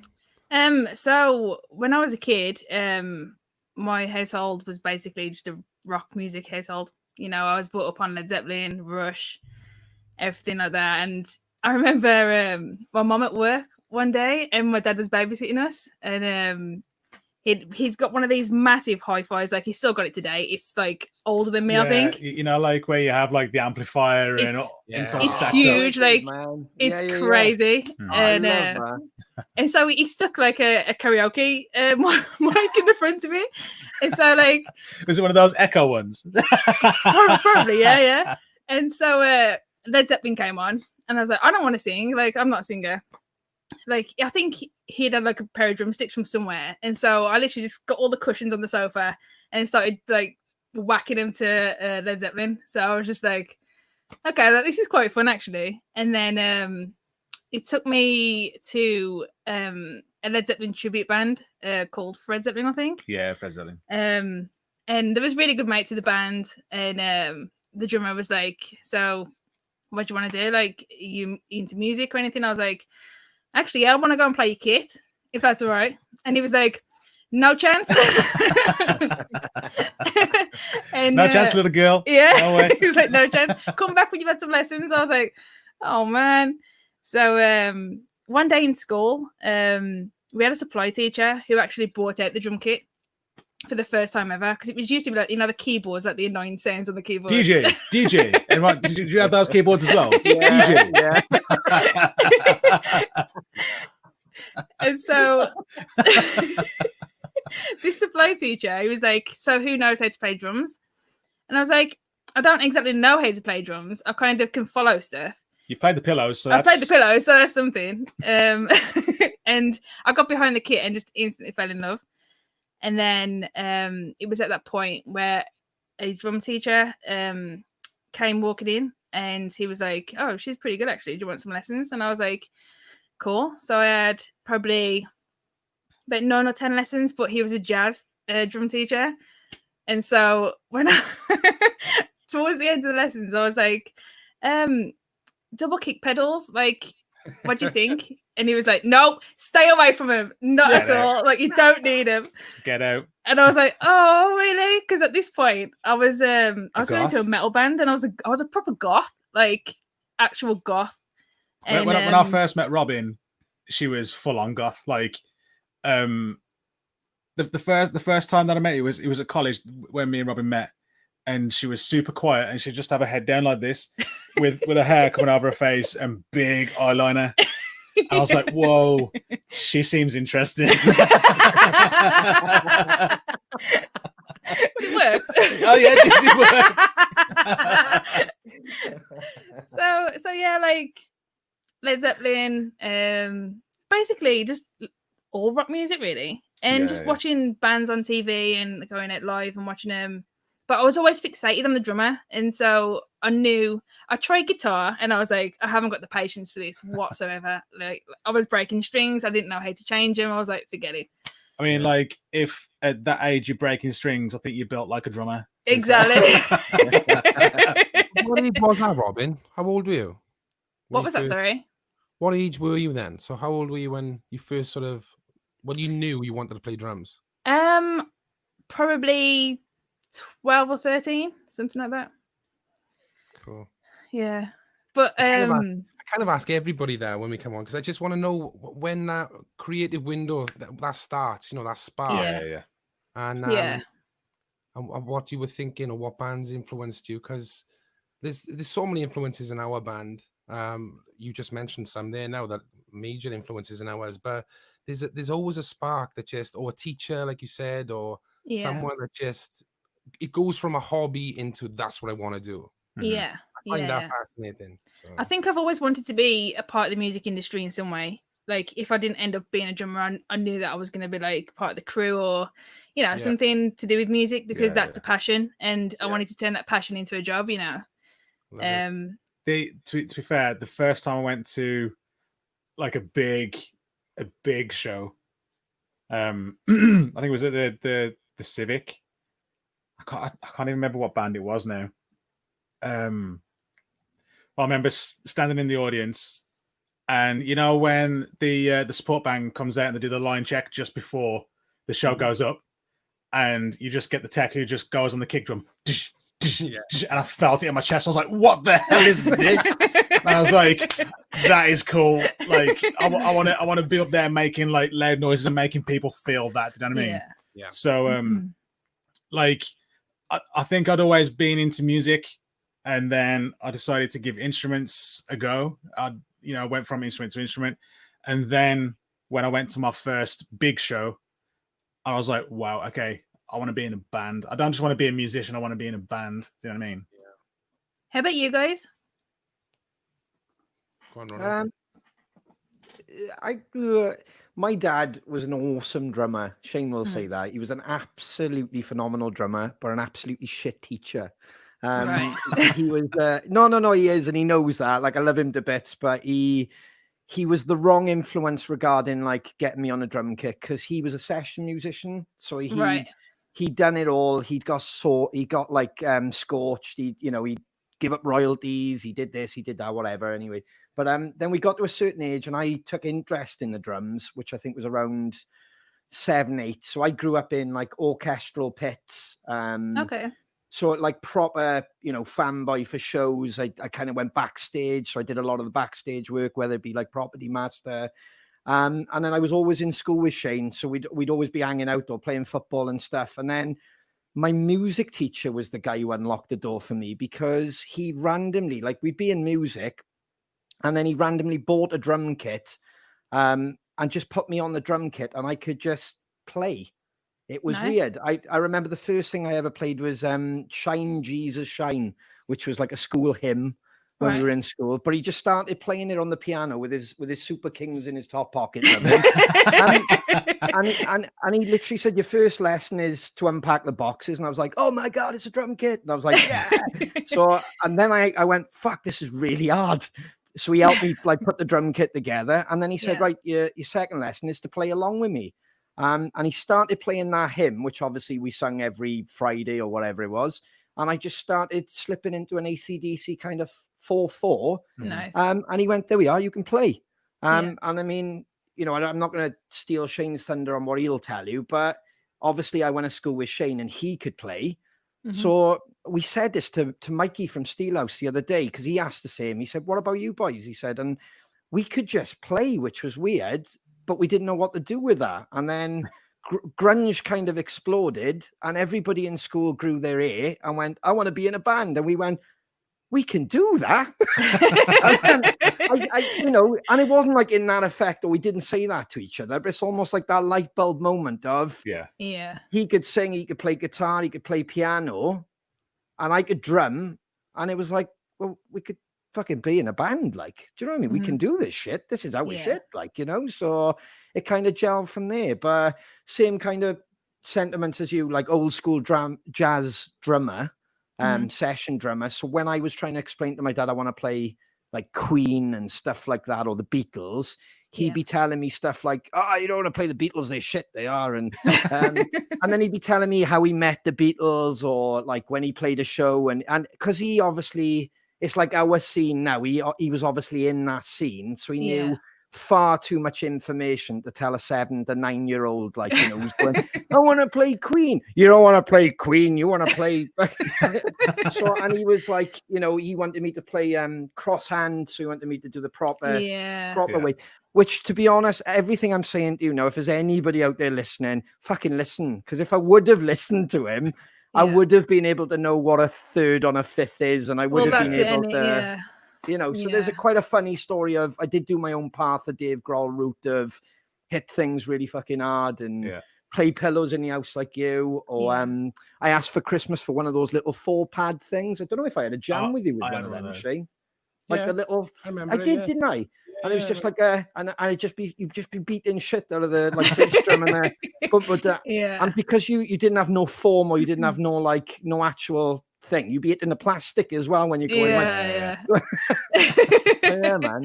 No, I have vivid memories of rehearsing in your bedroom, Ron. You had your blue drum kit, and Ronnie just hit shit out of his drums. His neighbors must have hated him, but he'd be playing away, and then we'd be, I don't know, playing a cover or like a Queen track or something, and up come his dad, and he'd be standing there with his cigarette looking. Yeah. And then, That's true. he just walked over and he'd say, why are you playing it like that? What is the point of playing it like that? Because Ronnie was like being rock and his hands are, what's the point? Just that. That's all you need to do. It's all in the wrist, son. It's all in the wrist. Yeah. And then he jumped on it and it just blows your mind because he'd just be like, ba, ba, ba, ba, ba. And it looked effortless. He'd barely move his arms. It would never come up here and bang, bang. It would be, you'd blink and you'd miss it. He was an incredible drummer. But that wasn't Ronnie's personality. And that's like, it was almost like a clash of personalities as opposed to drummers. It was, I could see what your dad was telling you, but that wasn't who you were. So that was like the boundaries. I remember that vividly, bud. Well, yeah, because rather than him leave the room and me go, did you see that shit? My dad just did a one-handed roll, and he could do. We watched him in a jazz session before, and for anybody who's listened to jazz, obviously the guy takes center with the double bass, and he's doing his signature, and then my dad's keeping time on the left hi-hat, and then he comes in with this most. Oh, it was a beautiful left, just a one-hand roll. He did the doubles on his left hand while picking up his beer. And then putting down his beer, and then kicking back in. So rather than me having that moment with Shane and going, "Whoa, that was cool," I'd be like, he knows fucking shit. And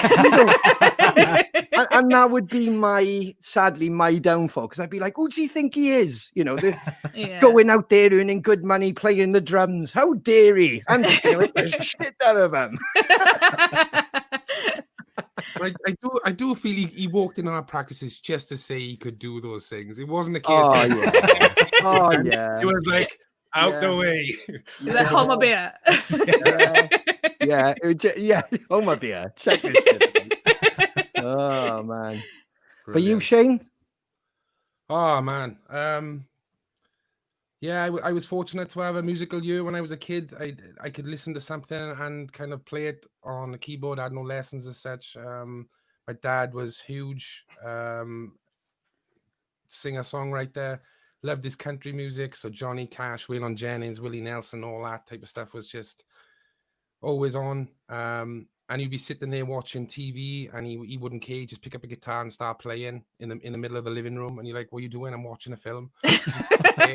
And then I'd be angry and pissed off at him, but then find yourself like joining in. So that was like you said, Rich. Every day there was music. He had an incredible voice. Then, like Ron said, the music teacher. Our music teacher had this real like knack of finding people, individuals, just kind of knew who could do what. That was a little bit more than average. So like you said, all those keyboards, DJ, the music room was full of them all the way around in a big sort of square. Yeah, exactly. That was like exactly the same. Yeah, and then he had his piano. And he'd always say, right, everybody jump on a keyboard, and everybody would run to the best keyboard, one without the missing key and what have you. And then he'd say, "Shane, jump on the piano." And I'd be like, "What?" And everyone's like looking at me as if to say, "Who do you think he is?" Just made you feel like, I don't know, you can achieve anything. And he kind of pulled Ronnie out of the crowd. There's a drum kit. He knew Ronnie's potential. He pulled me out. Let's do this, because he kind of just knew that we had it in us. And then we thrived on that then, because he was just so supportive. And every break time, there'd be people saying, other drummers when they were on, "So on the drums and break time." "No, get out." And he'd slam the door. He'd throw a chalk duster at them, like, "Get out." And then like seconds later, me and Ronnie be like, "Sir, can we go on then?" "Yeah, carry on, boys, carry on." I'll put some drumsticks in there ready for you. Knock yourself out. It was incredible. But back in the day, like and there was a staff room. Do you remember, Ron, back in the back room? Yeah. Like all the teachers go there, and they would just all have fags in the staff room. So we'd like literally come out of that break time smelling like fags, but just like, oh, that was amazing. Like hyped on what we just done. So it's so inspirational. And I guess without them and my father, I don't know. I mean, they were the two that kind of made me believe I could do this. That's cool. So, I think you need that as kids in school as well, that encouragement. If someone like a teacher spots it, they need to pursue that and push the kid, I think. Or at least, just make him happy and with being able to play whenever they want. Like, I used to get told off by my PE teacher because he used to be just standing there like, Robyn, are you actually coming to PE today, or are you going to spend it in music? And I'm like, I'm going to music, sir. See you later. But that I think that's the difference between music teachers and any other teacher, and I think that they will encourage you to do music more often. Yeah, do you know what I mean? Yeah. Whereas I think teachers for other subjects, like for English, they'll give you homework and stuff like that, but they won't try and nurture, I don't think, as much as the music teachers would, because it was pretty much the same at my school. I used to I didn't used to skive off PE like, but like on like lunch breaks and stuff, again they would leave the door open for us and we could just go and jam. So I love that. I love that. And it's like my dad, you know, when you have to do your options, my dad Shane had picked music, hadn't you, mate? You'd pick music, but my dad was very influential in my career. He was like, you shouldn't be doing that, or you should be, you know, don't worry about music. You want to earn a penny from music, which he's right. But but no, he was just like, so he put me in for like geography, business studies. So he'd set me off on that path. And I just remember... That's when you met Mrs. Morgan. Man. Well, that was last week. Yeah, that was last week, that was. So the door bursts open. This is my first day of options. It's geography. Door bursts open. Peter Jones, our music teacher, yet again, Super Kings in his top pocket, marches towards my geography teacher, has a little word in his ear, pulls me out of class. I'm like, oh, no, what have I done? What have I done? And then basically says to me outside, he goes, what are you doing here? I was like, I'm in class. He's like, what are you doing here? And I was like, geography, sir. He's like, do you want to do geography? What are you going to get out of geography? He's like, why ain't you doing music? I was like, oh, my dad don't want me. Never mind what your dad wants. And that's when he took me down to the music room and literally went, I'm changing your options. You're doing music. Here's a bunch of boxes. Yeah. And he had bought, which I didn't realize, the school budget. He had bought the drum kit for me to learn how to play drums. That's amazing. Do you know what I mean? So yeah, I didn't quite link that up, but that's what an inspiration he was to me and Shane. Like, it was almost, and that kind of brought us together, because without that moment, there's no years of our experience together, or when we used to play up in London when we were kids. And then you top that off, like we just said now, with Mrs. Morgan from Business Studies, who went, what are you going to do with your life? You'll never do nothing. I was like, I'm going to be a rock star. And I was like, I'm going to be in a band. And then last week I was like, someone said, is there anything you'd like to say? And I was like, yeah, fuck you, Mrs. Morgan. Which is the new t-shirt. But yeah, and we were really lucky, guys, because like when you said about college, we left school, went on to college, and we met another music teacher.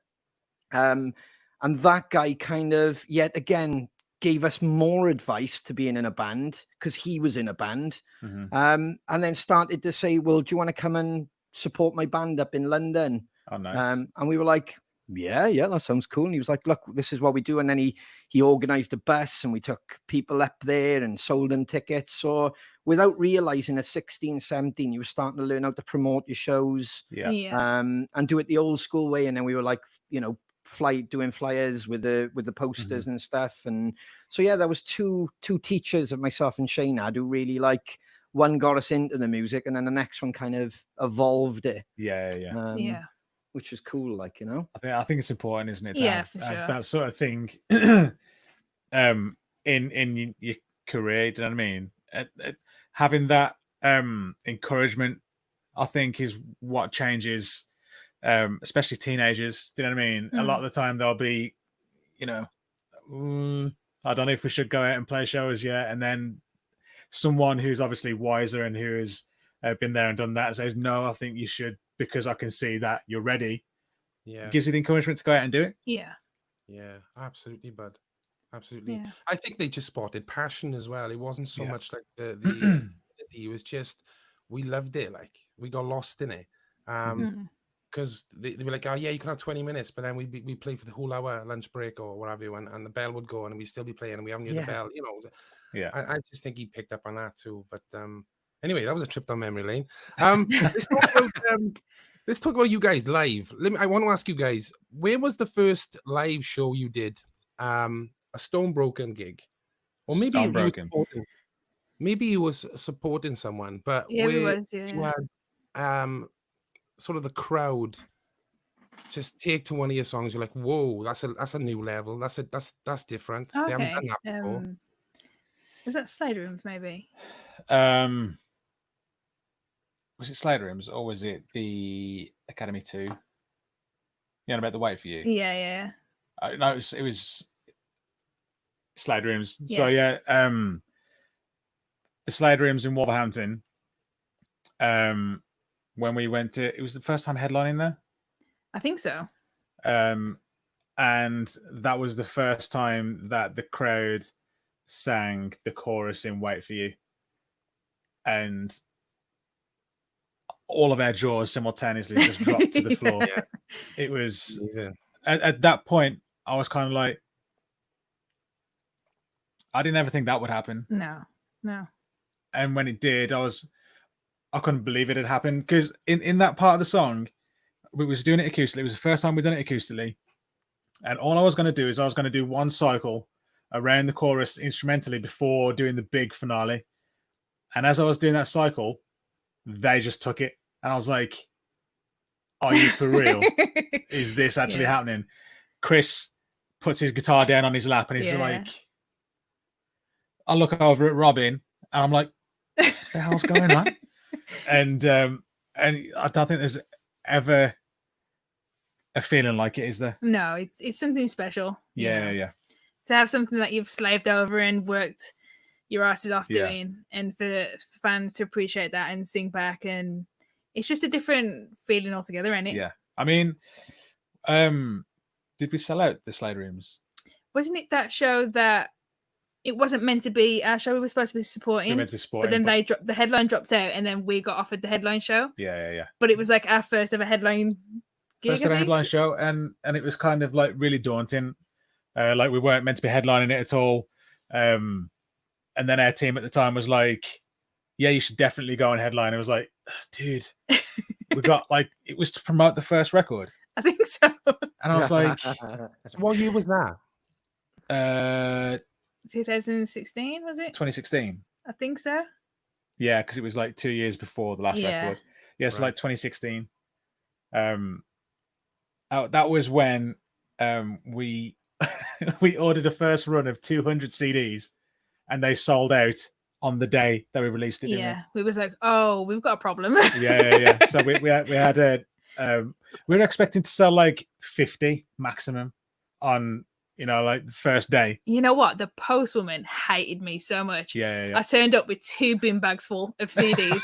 She's like, what am I supposed to do with them? I'm like, well, I kind of need them sending out, if that's all right. Post them. That's what you meant to do with them.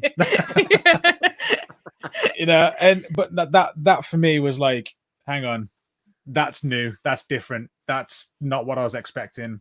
Yeah. And I kind of think we made it, guys. No, it was special, wasn't it? Yeah. So awesome. that was a bit of a turning point for me. Yeah, and I think they've sang Wait for You ever since then. Yeah, ever since then, every single time. And I think that's when we kind of realized the connection between us and the fans. I mean, we've always had a special connection, like the Broken Army and everyone who comes to a show. You can always feel that connection. Yeah. But when you look into a whole room and see everyone in that room singing and looking like they're feeling that song as well, is just something else. It really is. Yeah. It is. There's no better feeling. I mean, when it happens to us on numerous songs, whether it be Rock and Roll Ain't Dead or Blink of an Eye, or I find it very difficult sometimes, especially in the slower ones. So like a song like Wait for You, I can easily get carried away with the emotion of it, and that's a bad place to be as a vocalist, because you start going like, I ain't coming back from this. Yeah. Got to switch off almost a little bit, turn off a bit. But it's extremely powerful. It's there's no better feeling, bud. No, it's no better feeling. Not at all. How did that was the point. Yeah. How did you guys feel as well? Obviously, so you've gone from that moment to your last tour, which we had the pleasure of playing with you guys, and elevating to those venues, which we've all been there, and you're kind of thinking that's where we need to get to. That's, you know, when we need to start selling out that. That must have been an amazing, and the production that we could see that you were putting into it with the lights and the, you can see the band growing and growing and getting bigger and bigger and bigger, like, you know. I think, like we always put whatever money we have back into the band. We always invest in like bigger shows, more production, whatever we think of that we can get on a budget, we'll try and do. You know? It's the same mentality with everything that we do in the band. Like when we put in the record together, we want it to be a bigger and the next level of Stonebroken. And it's the same with the stage show. You know, we want to perform, we want to bring the songs to life, but then we also want to get the audience involved and have them entertained the whole night. Do you know what I mean? Yeah. So and that's just not it's not just our responsibility. You know, we always set out to try and get the best support bands that we possibly can. And because again, they go into a venue when doors open 7 o'clock, and you want them to be entertained until the show comes down at the end of the night. Yeah. You know, so everything when it goes to planning, to pulling the lineup together, to then concentrating on our stage show. Every single time we have a new tour, we want to push it to the next level. And it's scary when we get the list of venues that we're playing. It's like, a 700 capacity room? Are you insane? And then the whole team, it's the right time. I'm like, I don't think so. You know, and then that's like, okay, guys, we've got to think about how we're going to perform these songs now. Yeah. And we've got some crazy ideas for the Revelation tour. For the Revelation tour. It's just how far we can push it. I think that's what it comes down to. I mean, the last headline tour, we played a 700 cap room in Birmingham, and for the next one we're doing a 1500 capacity room in Birmingham, so it's more than doubled. Wow. Which is insane wow. You know, and it's the same in London, which is the day before. It's another 1500 cap room. It's daunting, but we've already started putting the plans together for, you know, what the stage is going to look like and what production and what else can we do to, you know, bring it in. We always wanted to put on big style shows in small venues. That's kind of that's what we wanted to do from the very start. And obviously you can't set off 15 fireworks at the start of a set at the wheat sheaf. Do you know what I mean? So you just won't get asked back. But you know, we're building our way up to get to that point. That the end result is we want to put on the show. Do you know what I mean? And, do you have an idea of sort of length of time you're going to be on stage? Has that grown as well? Obviously, new album. Is it going to be a longer sort of time on stage? We're not actually sure at the moment. No. That's going to be something that we discuss with the team, I guess. I think the hardest part is going to be picking what songs to play. Oh yeah, because we'll have like so many songs. Records. You know, and it's like, okay, which ones do we not play? Which ones are we? But then, okay, well, you're going to be playing for 3 hours then. Simple as that. You know, so yeah, it's all kind of still in the works. At the moment, in terms of like concrete things, like you guys know as much as us. Like we're playing these venues on these days, and we know who the support bands are. We got Phil X and the Drills. I mean, Phil X plays for Bon Jovi, and then we've got the Fallen State. So it's going to be a great tour. It's going to be a party. Yeah, man, for sure. Sounds incredible, guys. Sounds incredible. I can't wait to hear that album. Yeah. Is there any more sort of piano stuff, Rich? Any? Yeah, there's a bit of piano in there. Yeah. Yeah, there is. I don't want to give too much away though. Yeah, of course, man. Of course. No one's listening. Robin was about to give the whole game away. She's like, "Oh, is it in that song?" It's one thing, and now I'm like kind of stuck. No, there's a really sort of nice sounding song that we've got. You know what I mean by sounding nice. It starts off on piano, and then it just gets hella dirty after that. So it's different, isn't it? Oh yeah, for sure. But yeah, I don't know if that's going to be a It's weird because you have those songs where you bring. I mean, you guys know where you bring the piano out. Yeah. I don't know if it's that kind of song because when it kicks in, it's a kind of firework moment. Definitely not that kind of song. Do you know what I mean? Yeah. So I don't know what like performance wise. We don't know which way to take it. Yeah, no. So I love that because that's like me in the band where I think I've asked every year, can we have pyros now? Can we have pyros? The big fucking flames. Yeah. And then I started researching how much they cost. And I was like, yeah, maybe we can't yet. Yeah. Like our crew is desperate for us to get pyro. Yeah. You know what? Yeah, I mean, Will, our sound guy. Yeah, man. Yeah. Every tour is like, are we doing fireworks this year? Like, no, we can't. For one, we can't afford them. And for two, we can't get 15-foot flames when the ceiling is only 7 foot in the air. Yeah. It's that kind of thing. But I mean, eventually, we've got it with me. Oh yeah, for sure. Yeah. Yeah, we were in the van on that run of dates, and I was showing them videos of I've had a mind block now. The Australian band, AC/DC. Heavy Australian band. Man, it's gone. Sorry, the idea. But they basically their show is just flames. It's just Parkway Drive. Oh, Parkway Drive. Yeah. I had a proper blank end. Yes, man. That's insane. Well, started. Yeah, class. Yeah, I was showing Shane in the van of they got like a big intro where they kind of they pull up in a tank or a big armored vehicle, and then they get out of that, and then they walk on the side of the stage, and then they come out, and that guy throws the bottle at the back wall. Have you seen that? Yeah, I've seen that. Yeah. Like, fuck, make it happen! Like,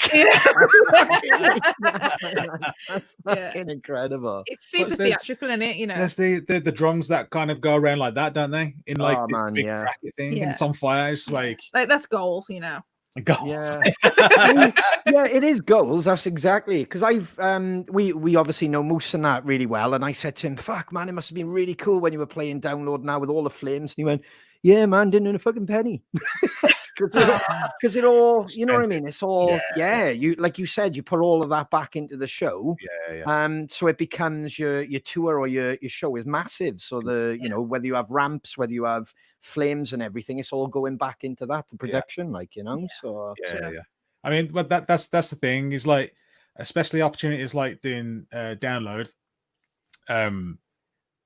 You would put that money back in because you're going to be put in front of so many people at that time that you want to give them the best show. So then hopefully they will buy tickets to your tour. And then become a fan of the band. That's the whole idea. And you've got to you've got to put that the time, the effort, and the money in. It's just you've got to invest in yourselves. Yeah, exactly. Simple as that. Exactly. Can I guys, listen, we got to leave it there, but thank you so much for joining us. Thanks for having us, man. It's been good. Pleasure. And we get to see each other on Saturday, I think. Yeah, we do. Saturday. Yes. We can high five from across the room. Bye.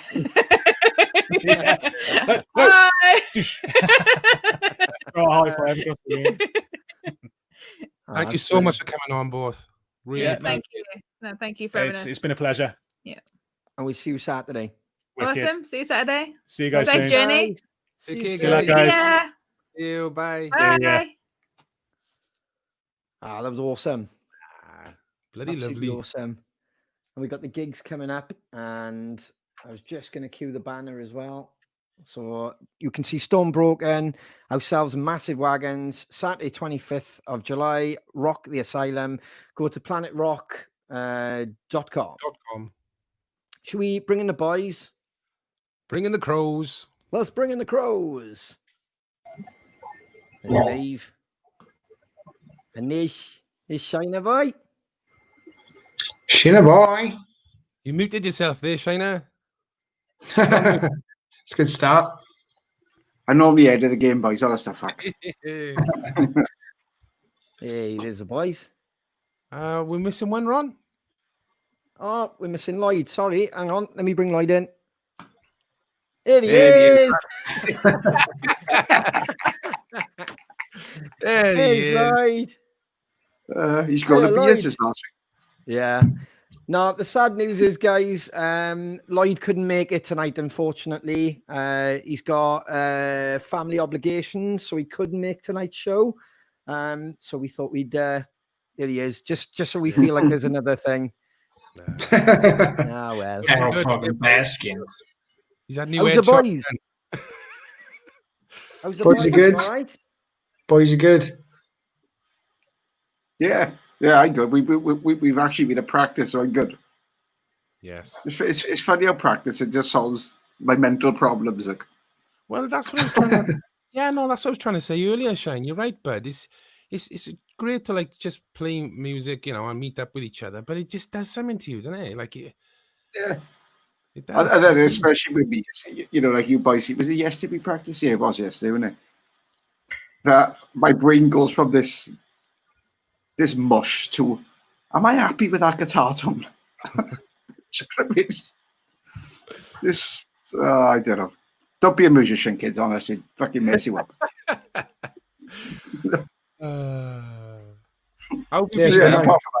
Good.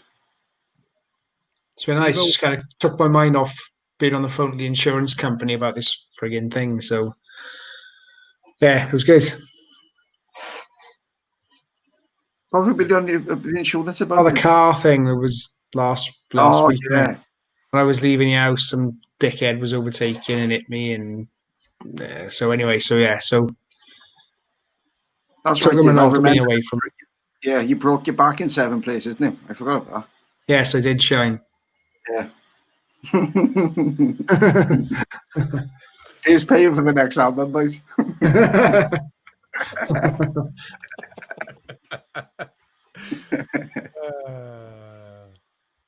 Yeah. Should we do a crow wheel? Yes. Let's give back to the Crow family. Okay, so this week we've got a choice of t-shirt. Any t-shirt you want in the restocked Crow store. Here we go.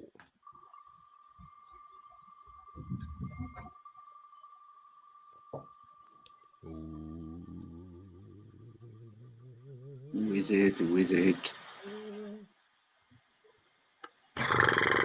Ben Watts.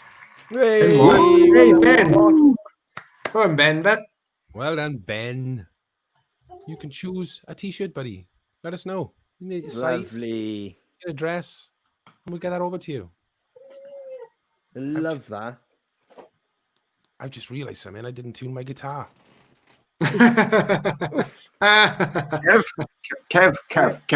You're all right. While you're doing that, I'll ask a question now. Roger Mills is asking, I genuinely like to know how the lads are coping with not being able to play gigs. When I was on the scene way back, when if a show dropped, it felt like the end of the world. 4 months plus must be a tough going after releasing a killer album.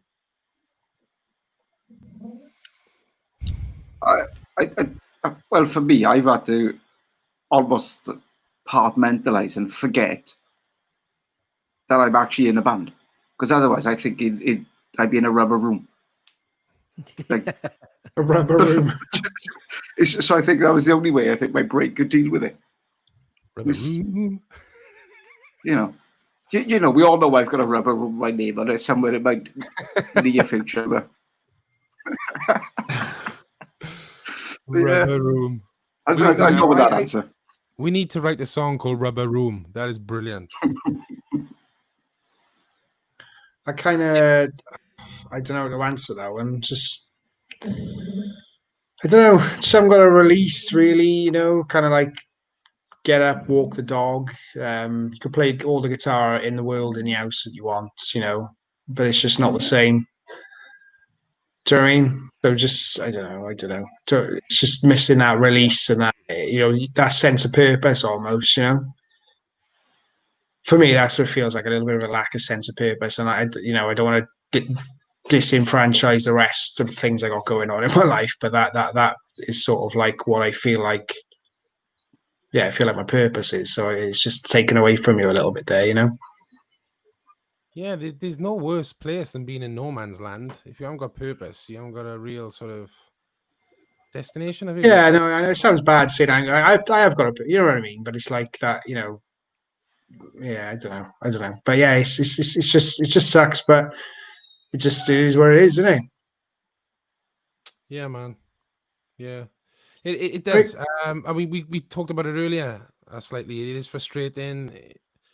But you just got to kind of fill your life with adapting and new ways of performing, whether it be, I don't know, a cover or live streaming like we're doing Saturday. Just got to adapt to these mad times. But I agree with you both. It sucks. What do you do? It's out of our control. So I mean, if it's something that's inside your control, then you got to get down about it because you can't do anything about it. But if it's outside your control, then that's what it is, and find ways to get around it, don't you? Yeah, the good thing is we get to play on Saturday. Yes, exactly. Exactly. We get to do this triumphant show. It's going to be brilliant, and it's been great practicing as well. But I kind of agree what every one of you have said. I'll chuck a little bit of positivity in it. For me, it's been a chance to really connect with the family. I don't think I've ever, since having a family, have been able to spend so much time with them. Then after we had some great nights, Shane, myself, and you, where we stayed up and shared a few bottles, which was great because it's all positive for the band as well, because you get deep, and then through the deepness you kind of work out how to make the band bigger and better, and the ideas start flowing, and technology, boys, being able to embrace that through this lockdown. I keep saying it because I am pretty proud, only because it's something I would have always said, oh no, I can't do that. And it's so easy to say that rather than just, no, I'm going to figure it out. And if it takes me a while, well, we got nothing else. So I'm going to figure that out, and I'm going to get my head around it, and just being able to focus on things like that personally. So, and then being out in the countryside, like you said, Dave, when you've been walking the dog, or we've all been out for walks and stuff. Exploring, yeah. Just even doing. Yeah, man. So I don't want it all to be doom and gloom, but you are right, Shine. I mean, mentally, it's been fantastic just to be back in a room making noise. But fuck me, I was deaf as shit after practice, mind. I was like, whoa. Because you're so used to, when I've been jamming you, I've got my in-ears in, and I've got all the little mixing desks, so I can choose how much of this I want. And then you get in a room and you're like, we are fucking loud, as Shane keeps saying. Yeah. We are fucking loud. There's no control over 10,000 watts. No, exactly, man. So did any of you pick up what I did?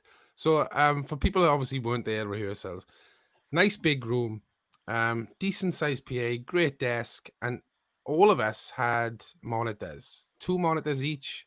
Ronnie had a side wedge, cranked it all up, and I kind of sat in the middle, had the piano, and we were practicing. By the end of, well, not even the end, it was halfway through rehearsals, I stepped out of that circle, out towards where the seating area was, and I was singing outside, away as far away as I could from the band, because it was just and I had earbuds in as well. So yeah, it's a shock to the system again. We are loud, but I kind of like that. Good thing was that room was big enough, wasn't it? You could kind of step back from the back line. Yeah. Have a bit of space. Yeah, man. Yeah, it was a great room, actually. But I tell you, it could be louder. Oh, yeah. Let me just let Indy out the back. Triple she's whining behind me. She's doing my friggin' nut in. I'm just going to let her out. 2 seconds. Okay. Was it out, Dr. Dave? No, I said that the wrong way around.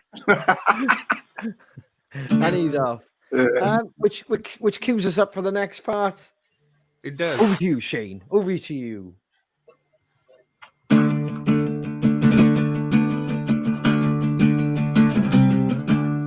Tell me the lyric, give me the lyric.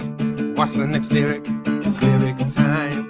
Tell me the lyric, give me the lyric. What's the next lyric? It's lyric time.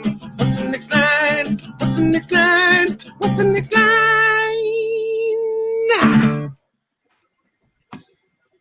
There we go. And this week, ladies and gentlemen, the Crow family, you can win a signed Crow album. Ooh, lucky bastards. Look at that.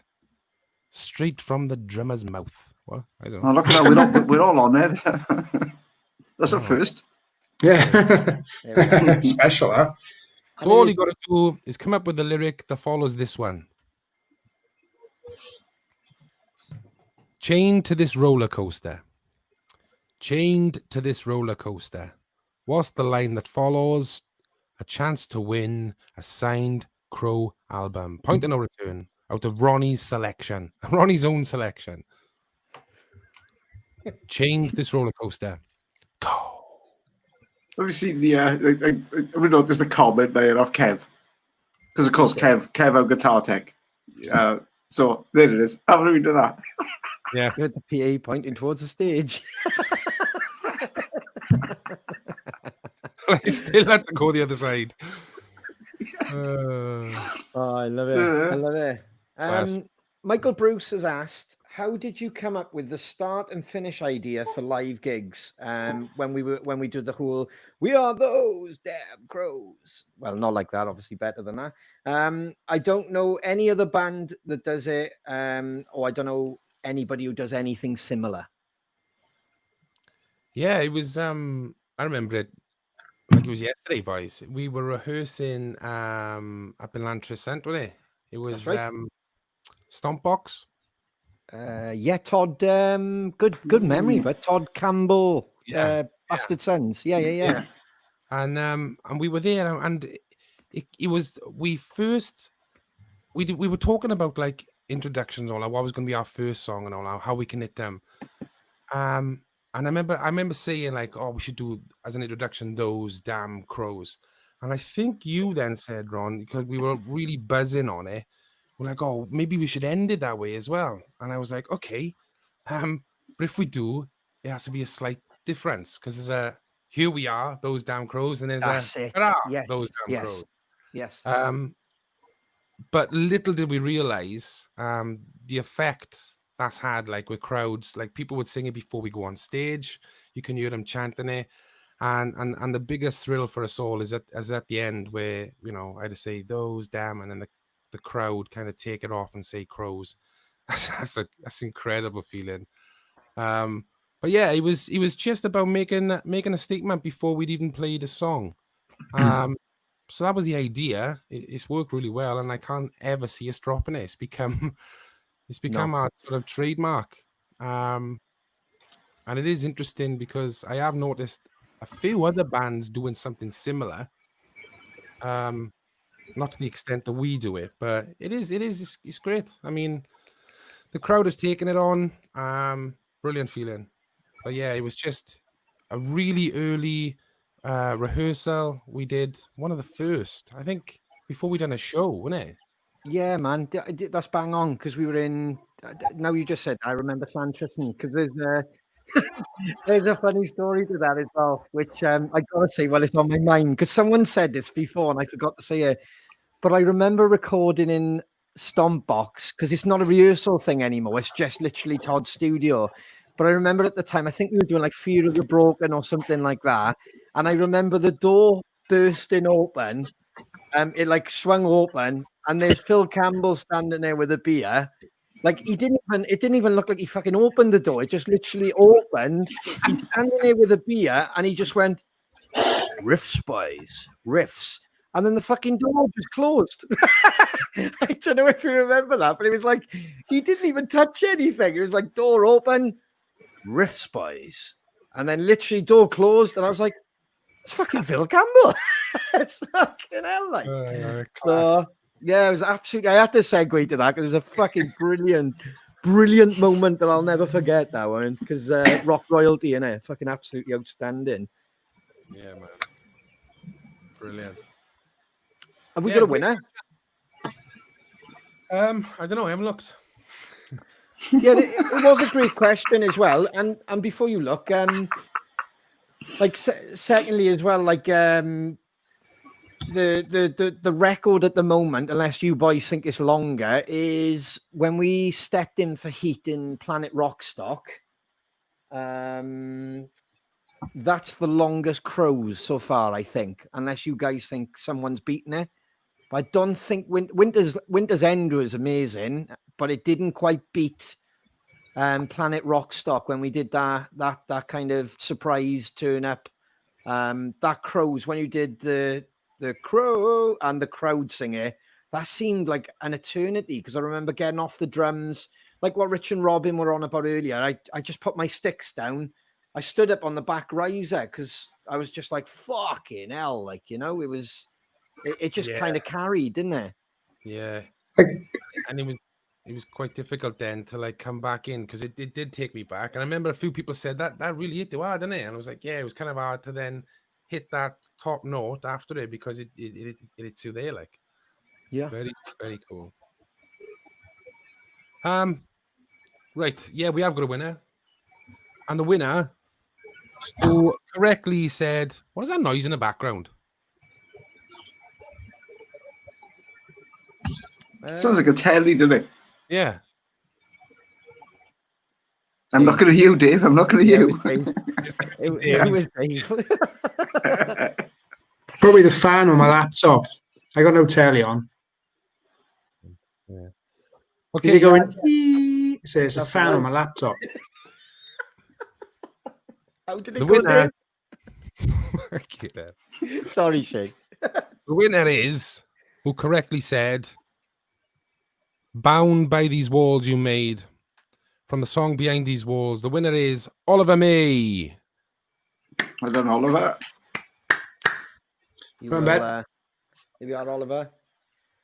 Just to show you no magic, no there's a CD in there as well. There we go. Ooh, look at that.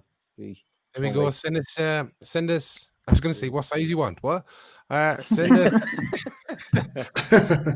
us your address and we'll get that out to you. But Ronnie can post that. Ronnie can go to the post office. That's brilliant. Okay. Yeah. The way the post office is with us, you might get it before Christmas, if you're lucky. Yes. Yeah.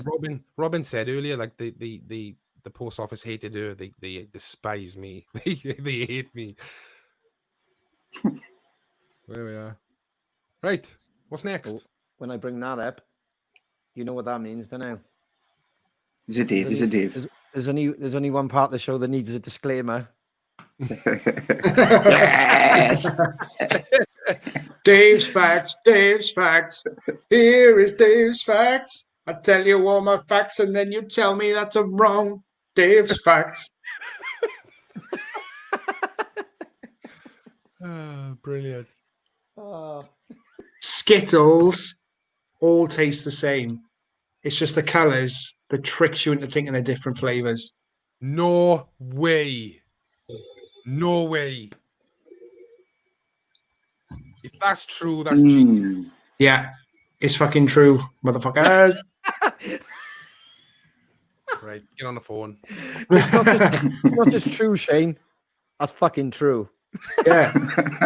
How'd you like that, motherfucker? So the colours, yeah, they trick your brain into thinking lemon, lime, strawberry, blackcurrant, fucking whatever, orange. But they're all exactly the same flavour. I'm gonna say you're correct this week, Dave. So are you saying? You Shane? Skittles saying is taste the rainbow. So you saying a rainbow tastes like one Skittle? Well, if you think about it, a rainbow, you know, it is all one sort of thing of light, and it just gets refracted into fragments of the spectrum of the waves and all the rest of it. So really, they're right if you think about it. I like that, Dave. I like the way you got around it and made it. It's like, hang on, he's the fucking right. Yeah, yeah. Because this one white light splits off into the 7 or 9 colours. Yeah, yeah. I like it, Dave. I like it. Yeah. Look at that comment. We've already moved. It's already become a classic. Classic. Right, so tomorrow, everyone go out and buy a pack of Skittles, sit down, and consciously eat them, and consciously, you've never ever done that, have you, before? You've consciously gone, right. Oh. Do it tomorrow. It'll blow your mind. Wow. There we go. I can't eat them because they're not vegetarian friendly, but apparently it's true. John Mitch agrees with you. Or if John Mitch agrees, then of course it's right. Oh, I'm Pete. Pete's agreeing with him. It must be right, but normally disputes it. That's the first time I've ever seen him fucking agree with it. Oh, it's still split. Do you know what? I picked that one this week because I thought everyone was going to go, fucking load of fucking bollocks, talking shit, fucking me. But it appears the ones I choose that I think are going to be bollocks, everyone's like, oh, very interested in David. Let's have another. Well, I am. I thought that was it. Dave, to be honest, I'm waiting for that invitation for you to in the band email from Question Time to go on there. You've got half hour on the BBC Two, isn't it? Dave's on Question Time, boys, tune in. I'll explain that. The only reason I applied for that, right, not because I like politics and like talking about that shit, it's because Brian May was on the panel. Oh, I didn't know you applied for it. Yeah. Oh, Shiner was actually joking. Yeah.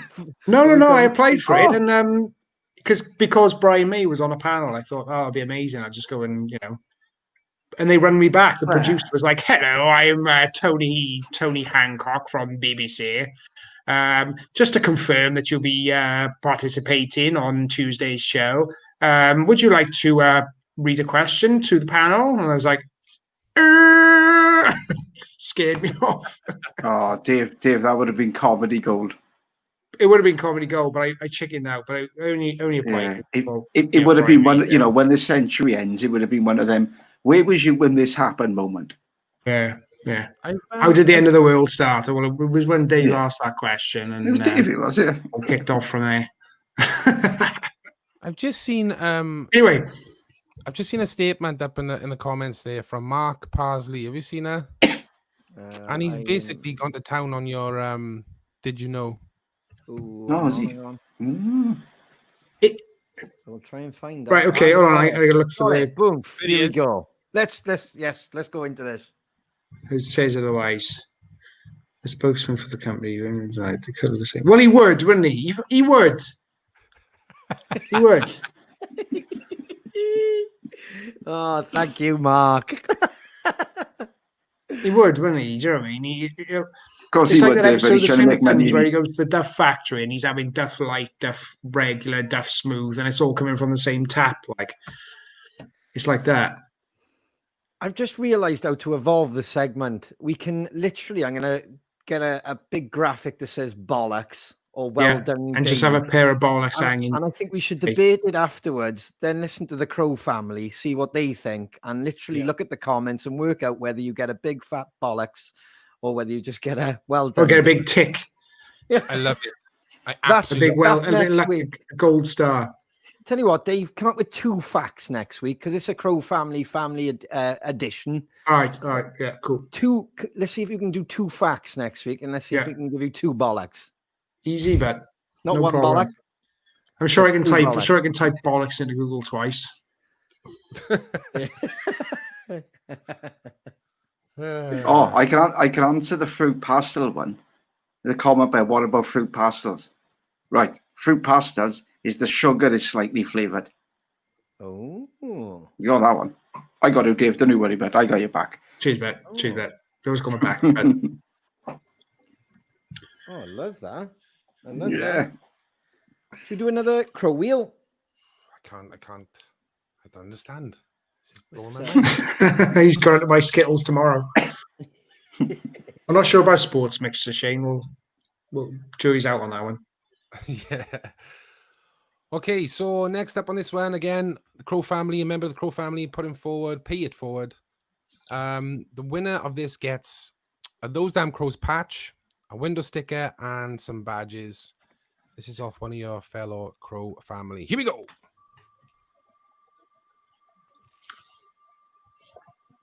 What's it gonna be? What's it gonna be? Ooh.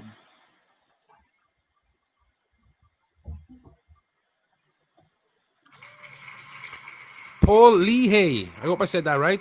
Paul Leahy. Leahy. Ooh. Paul Leahy. Let me write that down quickly. Congratulations, Well Paul. done. Well done, Get in Paul. touch, buddy. Send us your address, and we'll get them out to you. Well done, Paul. Well done, done, Paul. Well done, Paul. Paul. Done well Wow, there, Paul. Paul. Done well. Well done, Paul. Well done, Paul. Would you like to get your guitar? Yes. Hey, before we do you want to tell them what it is? Are you going to play, bud? Hey, Dave. Do you want to tell everybody what the prize is? Right. So the prize for this one is the very personal thing. Right. Now, go on. Sorry, Give me a little bit of background music. Segue into it. Go on. The prize this week is Sorry, go on. that guitar strap. Look at that. Okay. Show them again, Dave. What print is that? Leopard? It's leopard print, right? Let's see one more And time, a little bit of background on it. The reason I actually bought that guitar strap is because I saw Chris Novoselic from Nirvana. He's got a tiger skin one on the front of Bleach. So I bought that because there's a bit of a thing to him. And also, that video features in the blink of an eye. It's not that guitar strap's in the blink of an eye video. I played it around the country. It's been a download. It's been at Steelhouse. It's been at Rambling Man. It's been everywhere. So that guitar strap is a good prize. So anyway. And more importantly, Dave, it's been on your shoulder, mate. It's been on my sweaty shoulder and it hasn't ever been washed. So as you tell when you open see your windows when it comes. And it tastes like Skittles. Tell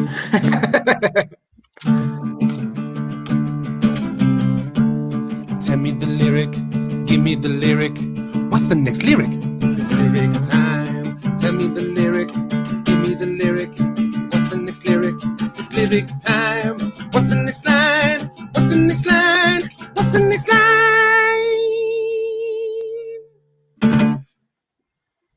Superb prize from Dave. His leopard print guitar strap. So use the lyric. What's the lyric that follows this? Can you hear the sirens calling? Can you hear the sirens calling? Sirens. What's the next lyric? Go. Have you had a drink, Shane? This is off Phil Metcalf. When you recorded your albums, were they all digital, Pro Tools, plugins, etc.? Was there any retro analog recording kit used? You're probably good to go into that, Shane. Okay, right. So people, we are now going to be here till about 3 o'clock in the morning. So I'll try and keep it short. Right. So this think of Pro Tools as the tape machine. So that is the only digital part of it. The rest of it still went down microphones into an analog desk through the analog preamps, the analog EQs, into Pro Tools to record. Then when it gets mixed, comes back out to Pro Tools, back to the analog board, gets mixed with the outboards. Maybe there's some little plugins on the way in, and then goes back to Pro Tools to be printed. Yeah, I actually done it in about 30 seconds. We've done well, eh? So I hope that makes sense. So what you're saying is, in my head, it's, it makes perfect sense. It's like a hybrid of both. It's both on both albums. Yeah. So obviously take in the analog sense, this take where it would always go to tape. So Pro Tools is the new tape machine. So that's the only digital part of it. It's just the place where the recording ends up. So, that's very cool. I did say earlier when I was having my Wayne's World moment when I didn't know whether Shane was coming back on or we're in Delaware. Oh yeah.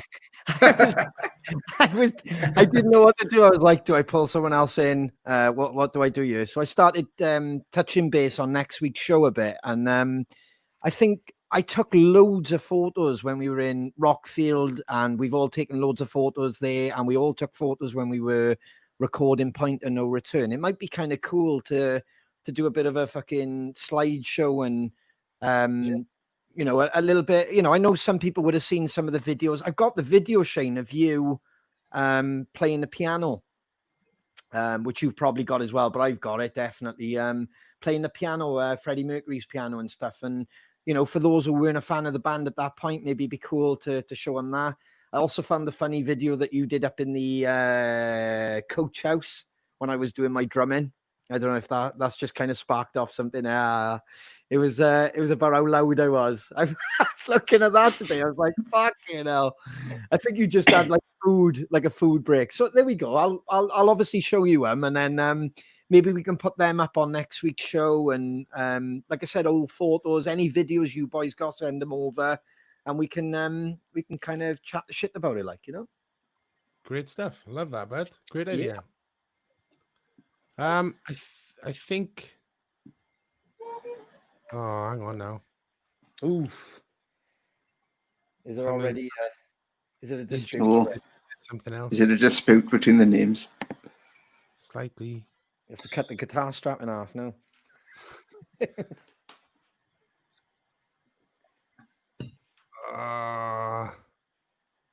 Oof.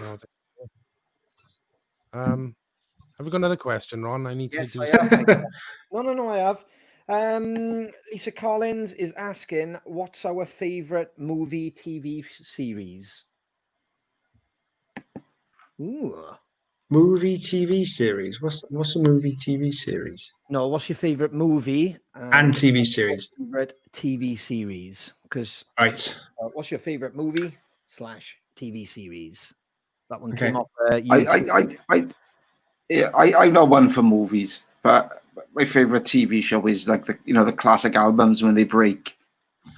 You know, the album down back in the studio. Mm-hmm. Yeah, for sure. I think that them type of documentaries are mine. Movies for me, Wayne's World 1 and 2, no question about it.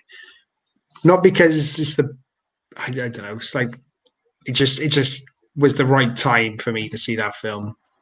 The music, my age, the comedy, everything just seemed to click. So anyway, still my favorite film. And my favorite TV series ever has probably have to be The Sopranos.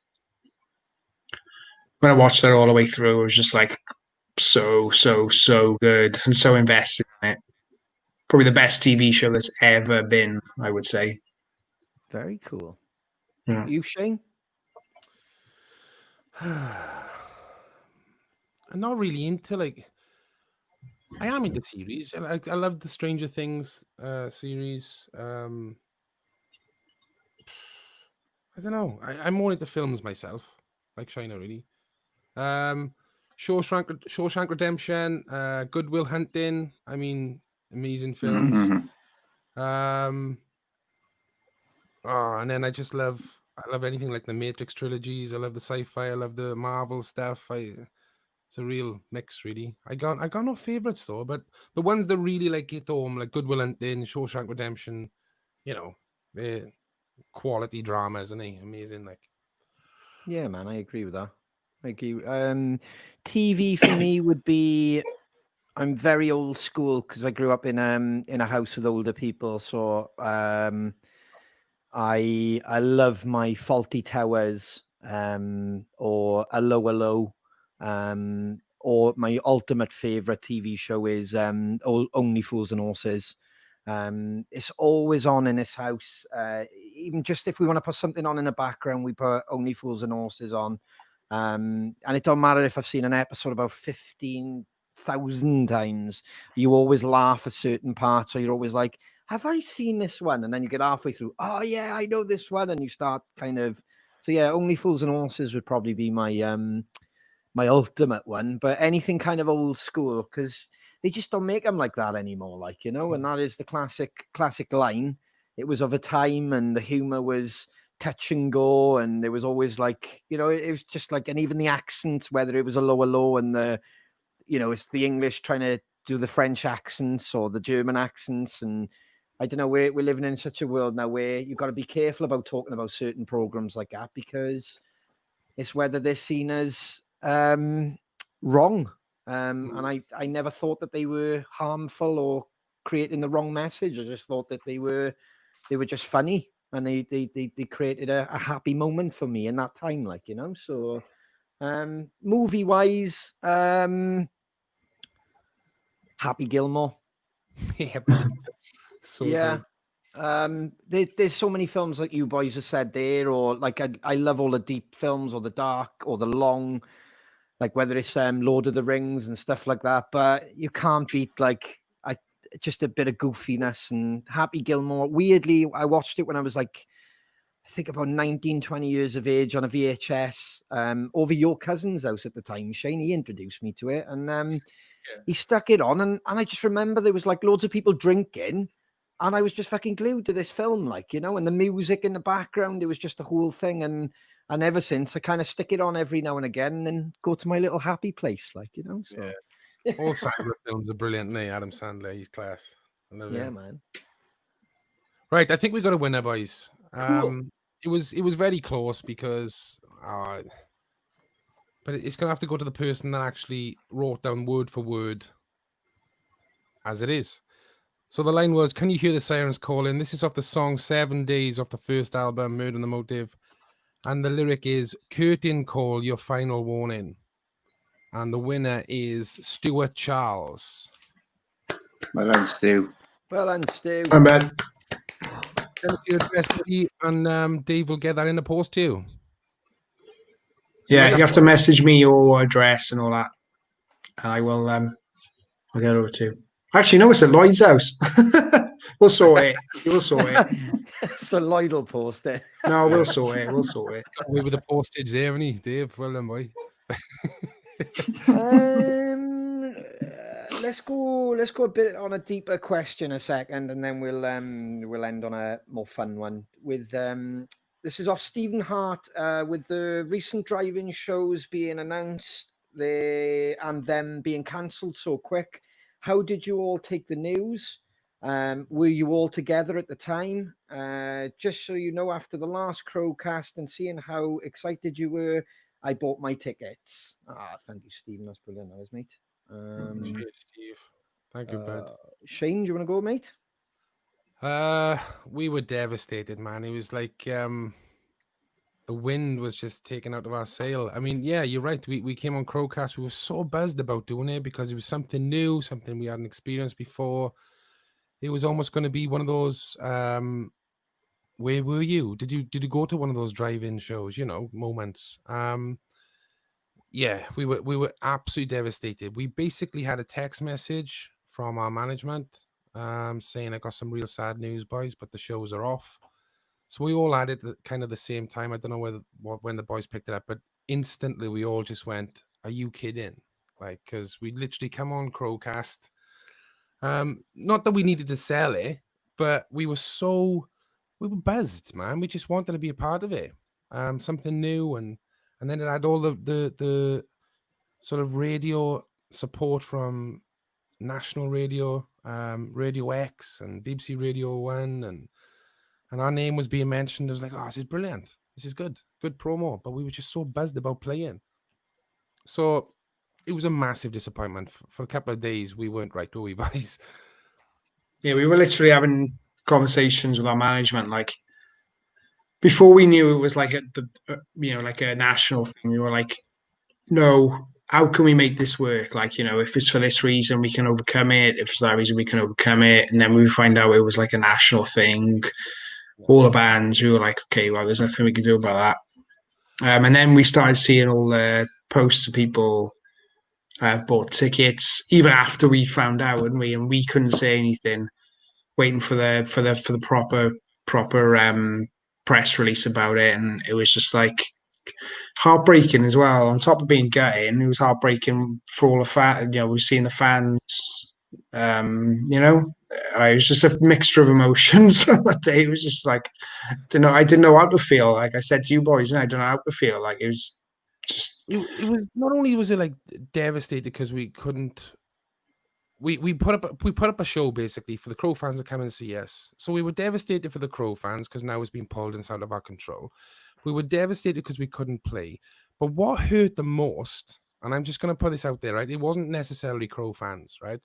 But people were like, "Oh, I bet the ticket sales went well." I can guarantee you right now, those ticket sales were brilliant, right? Because they were people with O2 priority, and we were getting numbers before the official ticket sales. So people were going and buying SIM cards to go and get the tickets. So it was nothing to do with they couldn't get the ticket sales. I want to put that out there now. Nothing to do with that. This is all to do with COVID.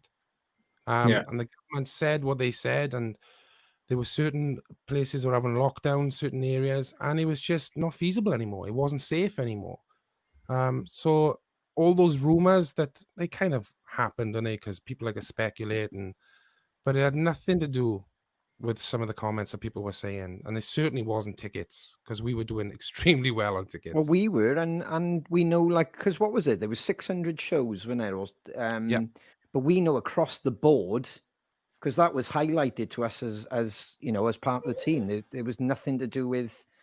It was only one thing, and everybody's fighting that one thing together, and that's COVID. So, and it wasn't down to irresponsible booking of any company, to be honest. And I'm proud to say that, because they only booked us on the Friday, and that's the truth in all of this. They booked us on the Friday, which they wouldn't do if they were obviously in the shit or if there was any conspiracies around it.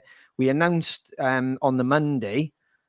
Obviously, we were excited and everything was up, you know, and then we did the CrowCast on the Tuesday, and you guys, wow, the response. And I mean, we were hearing stuff about how great Bristol was doing. Edinburgh was doing incredible as well. They were the ones who started flying out the thing. And then, like, for me personally, I left the house late afternoon, looking at an array of people buying tickets, and I've gone and got a SIM card, like you said, Shane, and just beautiful things. I went to my dad's to care for him and literally had the same text as you guys off the manager, which was, "This is all happening. Don't say nothing because we're trying to work out and we didn't really know what was happening," etc. So then your whole world collapses then, because more importantly, we didn't want to let everybody down, and everybody's so excited and buying tickets and stuff. Your immediate thought wasn't about ourselves as well. It was about everybody else and how excited they were. And then when we got given the facts and that it was affecting every band, like we just said, it was completely out of our control then. So, you know, that's just something that we were absolutely devastated about. But yeah, nothing to do with any tickets or conspiracies or anything to our knowledge. It was just all to do with COVID. And yeah, you know, people can say, well, they should have known that, but you know, nobody knew Leicester was going to go back into lockdown so quick. Nobody knew Blackburn was going to go into lockdown. And you know, it's a really weird position that we're all in at the moment. And I do find that people can turn on each other very, very quickly. Yeah, and you got to look at this realistic, right? Because say those places were shutting down, lockdown, Leicester and what have you. If something did, say if it carried on, I know Live Nation and the people putting it on, it was out of their hands, right? But say if it did go ahead, and then the backlash of it was like, now we all have to be in lockdown again because all these people are turning up and all that.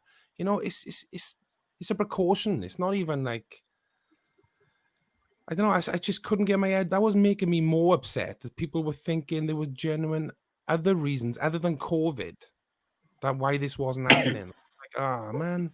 And then you can't say what you want to say, which is you're wrong. You know, especially when people were saying about the tickets. I really wanted to jump on and say, no, guys, you got it wrong. But people are just gonna say what they want to say. I don't know. Strange.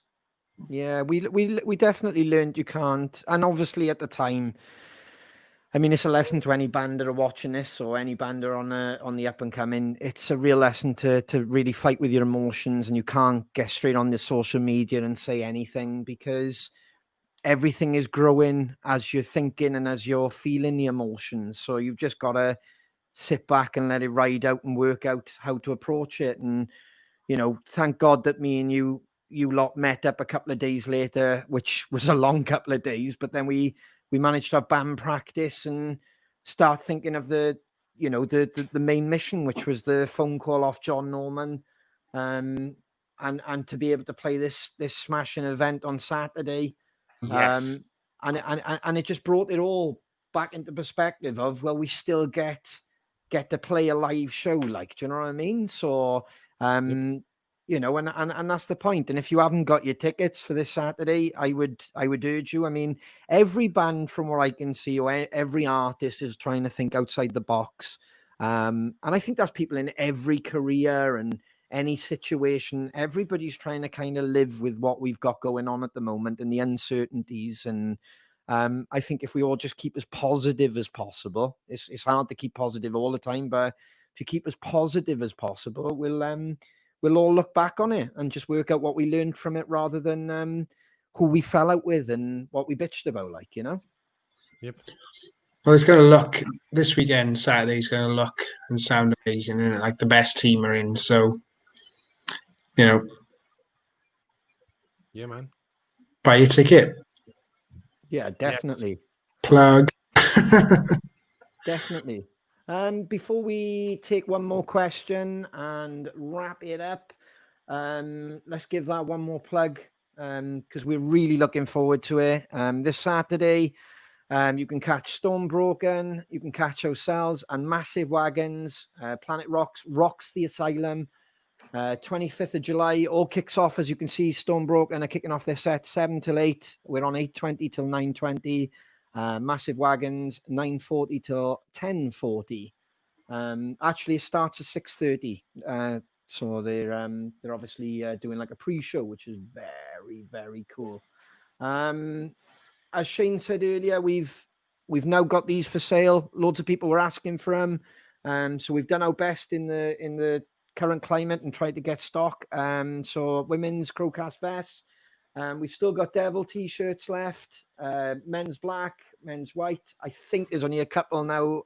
Or we've reordered some Devil women's t-shirts. Shane, is that right? The women's vests are back in stock. The black ones, they were sold out, but they're back in stock now. There we are. They're back in stock, and we've got only a small amount of hip flasks left as well. Thank you to everybody who's been buying the Reaper t-shirts. We finally got sense with some of the suppliers. They've been having difficulties because some of the warehouses are completely understaffed. So we've been urging them on and trying to get the restock done as quick as possible. And then we've got the original CrowCast t-shirt as well. So plenty to support the band, and thank you for everybody who's bought something. It's really, really appreciated, like, you know. Last question from Annie Joyce. So I'm a huge fan of the Mashup. Fling a couple of genres together and see what happens. What genre would you most like to mix with the CROWS sound, just to see what would happen?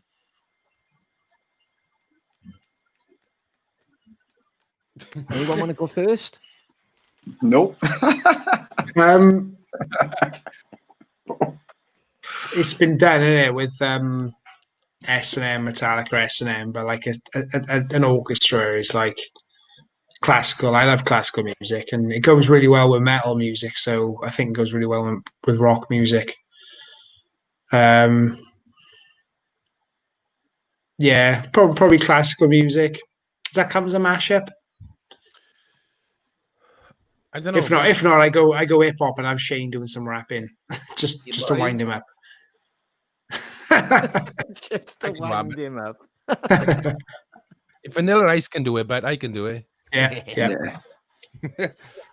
But, yeah, I love that, Dave. I'd love to have the orchestra. To be honest, I think some of our tunes would sound banging with a proper orchestra, string section, and I don't know. Yeah, I mean, hip hop, yeah, with rock, Run DMC, Aerosmith, you know, that kind of worked, didn't it? Possibly a country track, but like a heavy country track. I don't know, man. It's just difficult because like the CROWS are the CROWS, but I can't see us ever doing reggae. I'd love to. I'd like to do them all just for a laugh. It just made me laugh so much. Just do a reggae track, but Benji didn't have any Skin Dread. He's done all yeah, like rock songs. yeah. Yeah, I think I'd probably just stick with the orchestral stuff maybe to enhance the songs, but really dark and heavy. That's what I'd like to do rather than anything else. Love that. I got a comedy value one. I don't know if it'll work. Like Shane, you remind me to say country. You know do they call it like the chicken picking bluegrass kind of thing? Stuff, yeah, that's brilliant. You know what I mean? Yeah, brilliant.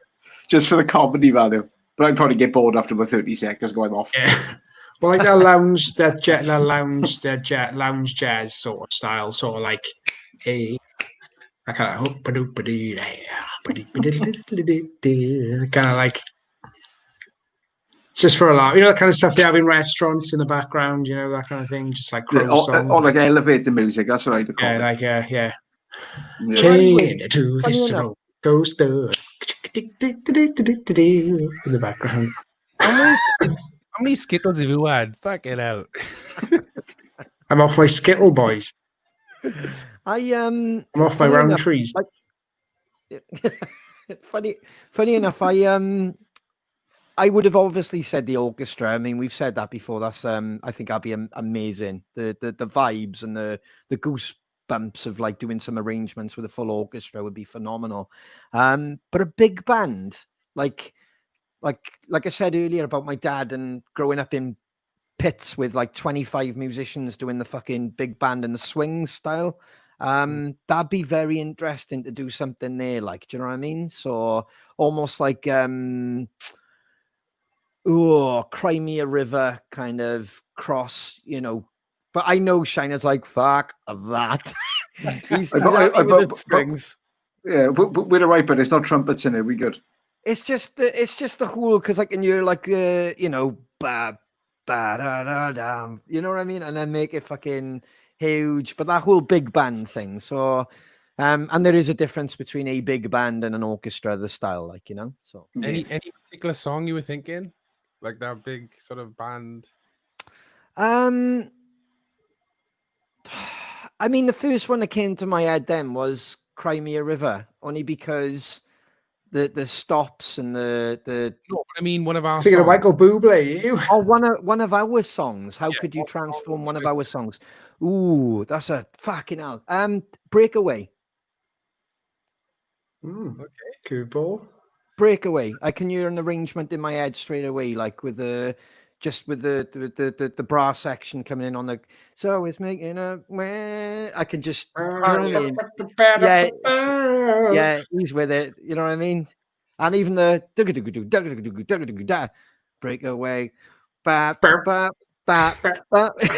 I can just second. Yeah, you know what I mean? So love it. Definitely get my trombone out for that one. Yeah, Shiner's fucked off. Where's he gone? Yeah, the trumpet started. We replaced Shiner with 26 fucking trumpets. Shiner's on the old pink oboe. Yeah, he won't be far. He's probably outside smoking. I think Sin on Skin would sound incredible with like proper strings and an orchestral. Yes. Yeah. Someone just mentioned that in the comments. I agreed with that. Yeah, I mean, never win isn't obvious. That's built for it as well. That could be stunning. But Sin on Skin, mate. Yeah, you're oh man, yeah. And who did it?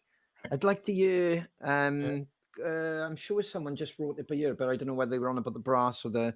But who did it with an orchestra behind it? Just to hear like the drag, just that. Oh, Jesus Christ, that'd be phenomenal. That would. Yeah. Goosebumps, man. Goosebumps. But before Shiner has his moment and saving grace, next week's CrowCast, I'm going to put some details up tomorrow. I'll put a poster on the fan page, and myself and Shane and the boys will put them on the socials.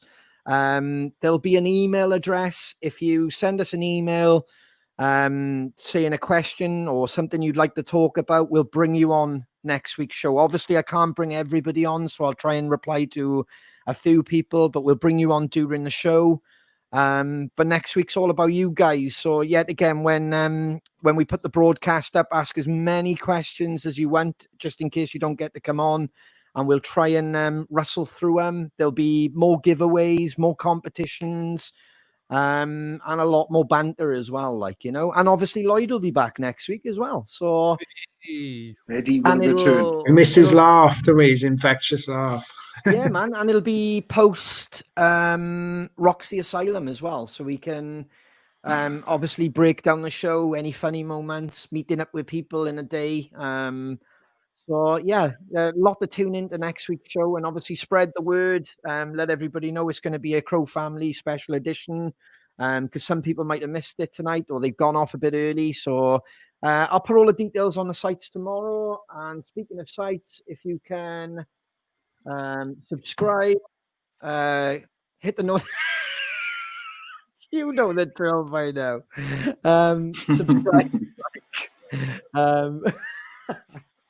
Yeah, basically hit us up on all the socials. Thanks to all the admins who do a great job on the fan page.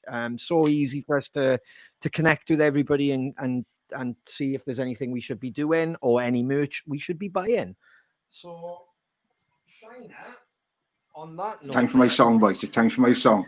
And let's not forget the photo.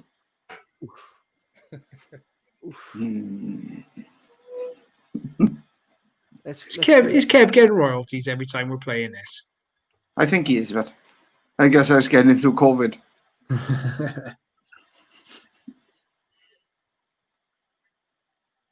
I'm not. Ladies and gentlemen,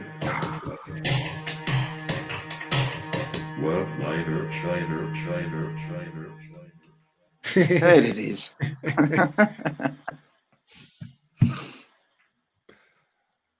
It's beautiful, isn't it? One-liner, Shiner. Do you know, right, before I give you the one, like, come Saturday now, right? That image is now ingrained in my mind. I will be very aware of what them cameras are doing. Yeah. And what your face is doing as well. Look at them. Just inject your face with Botox, so it's just like... Yeah, I'll piss over the cameras, be one of them, wouldn't I? Get that away from me. Yeah, so we short and sweet this week, boys. It's just simply people just be kind to your mind. Okay, that counts me out then. Yeah, you fucking lost cause, you want it. Let's say good night to Lloyd, boys. Good night, Lloyd. Good night, Lloyd. Good night, Lloyd. Good night, Lloyd. And until next week, gentlemen. See you. I'll see everyone in Birmingham. I'll see everyone Saturday. I'll see you boys Friday, and then Saturday. Peace. Peace.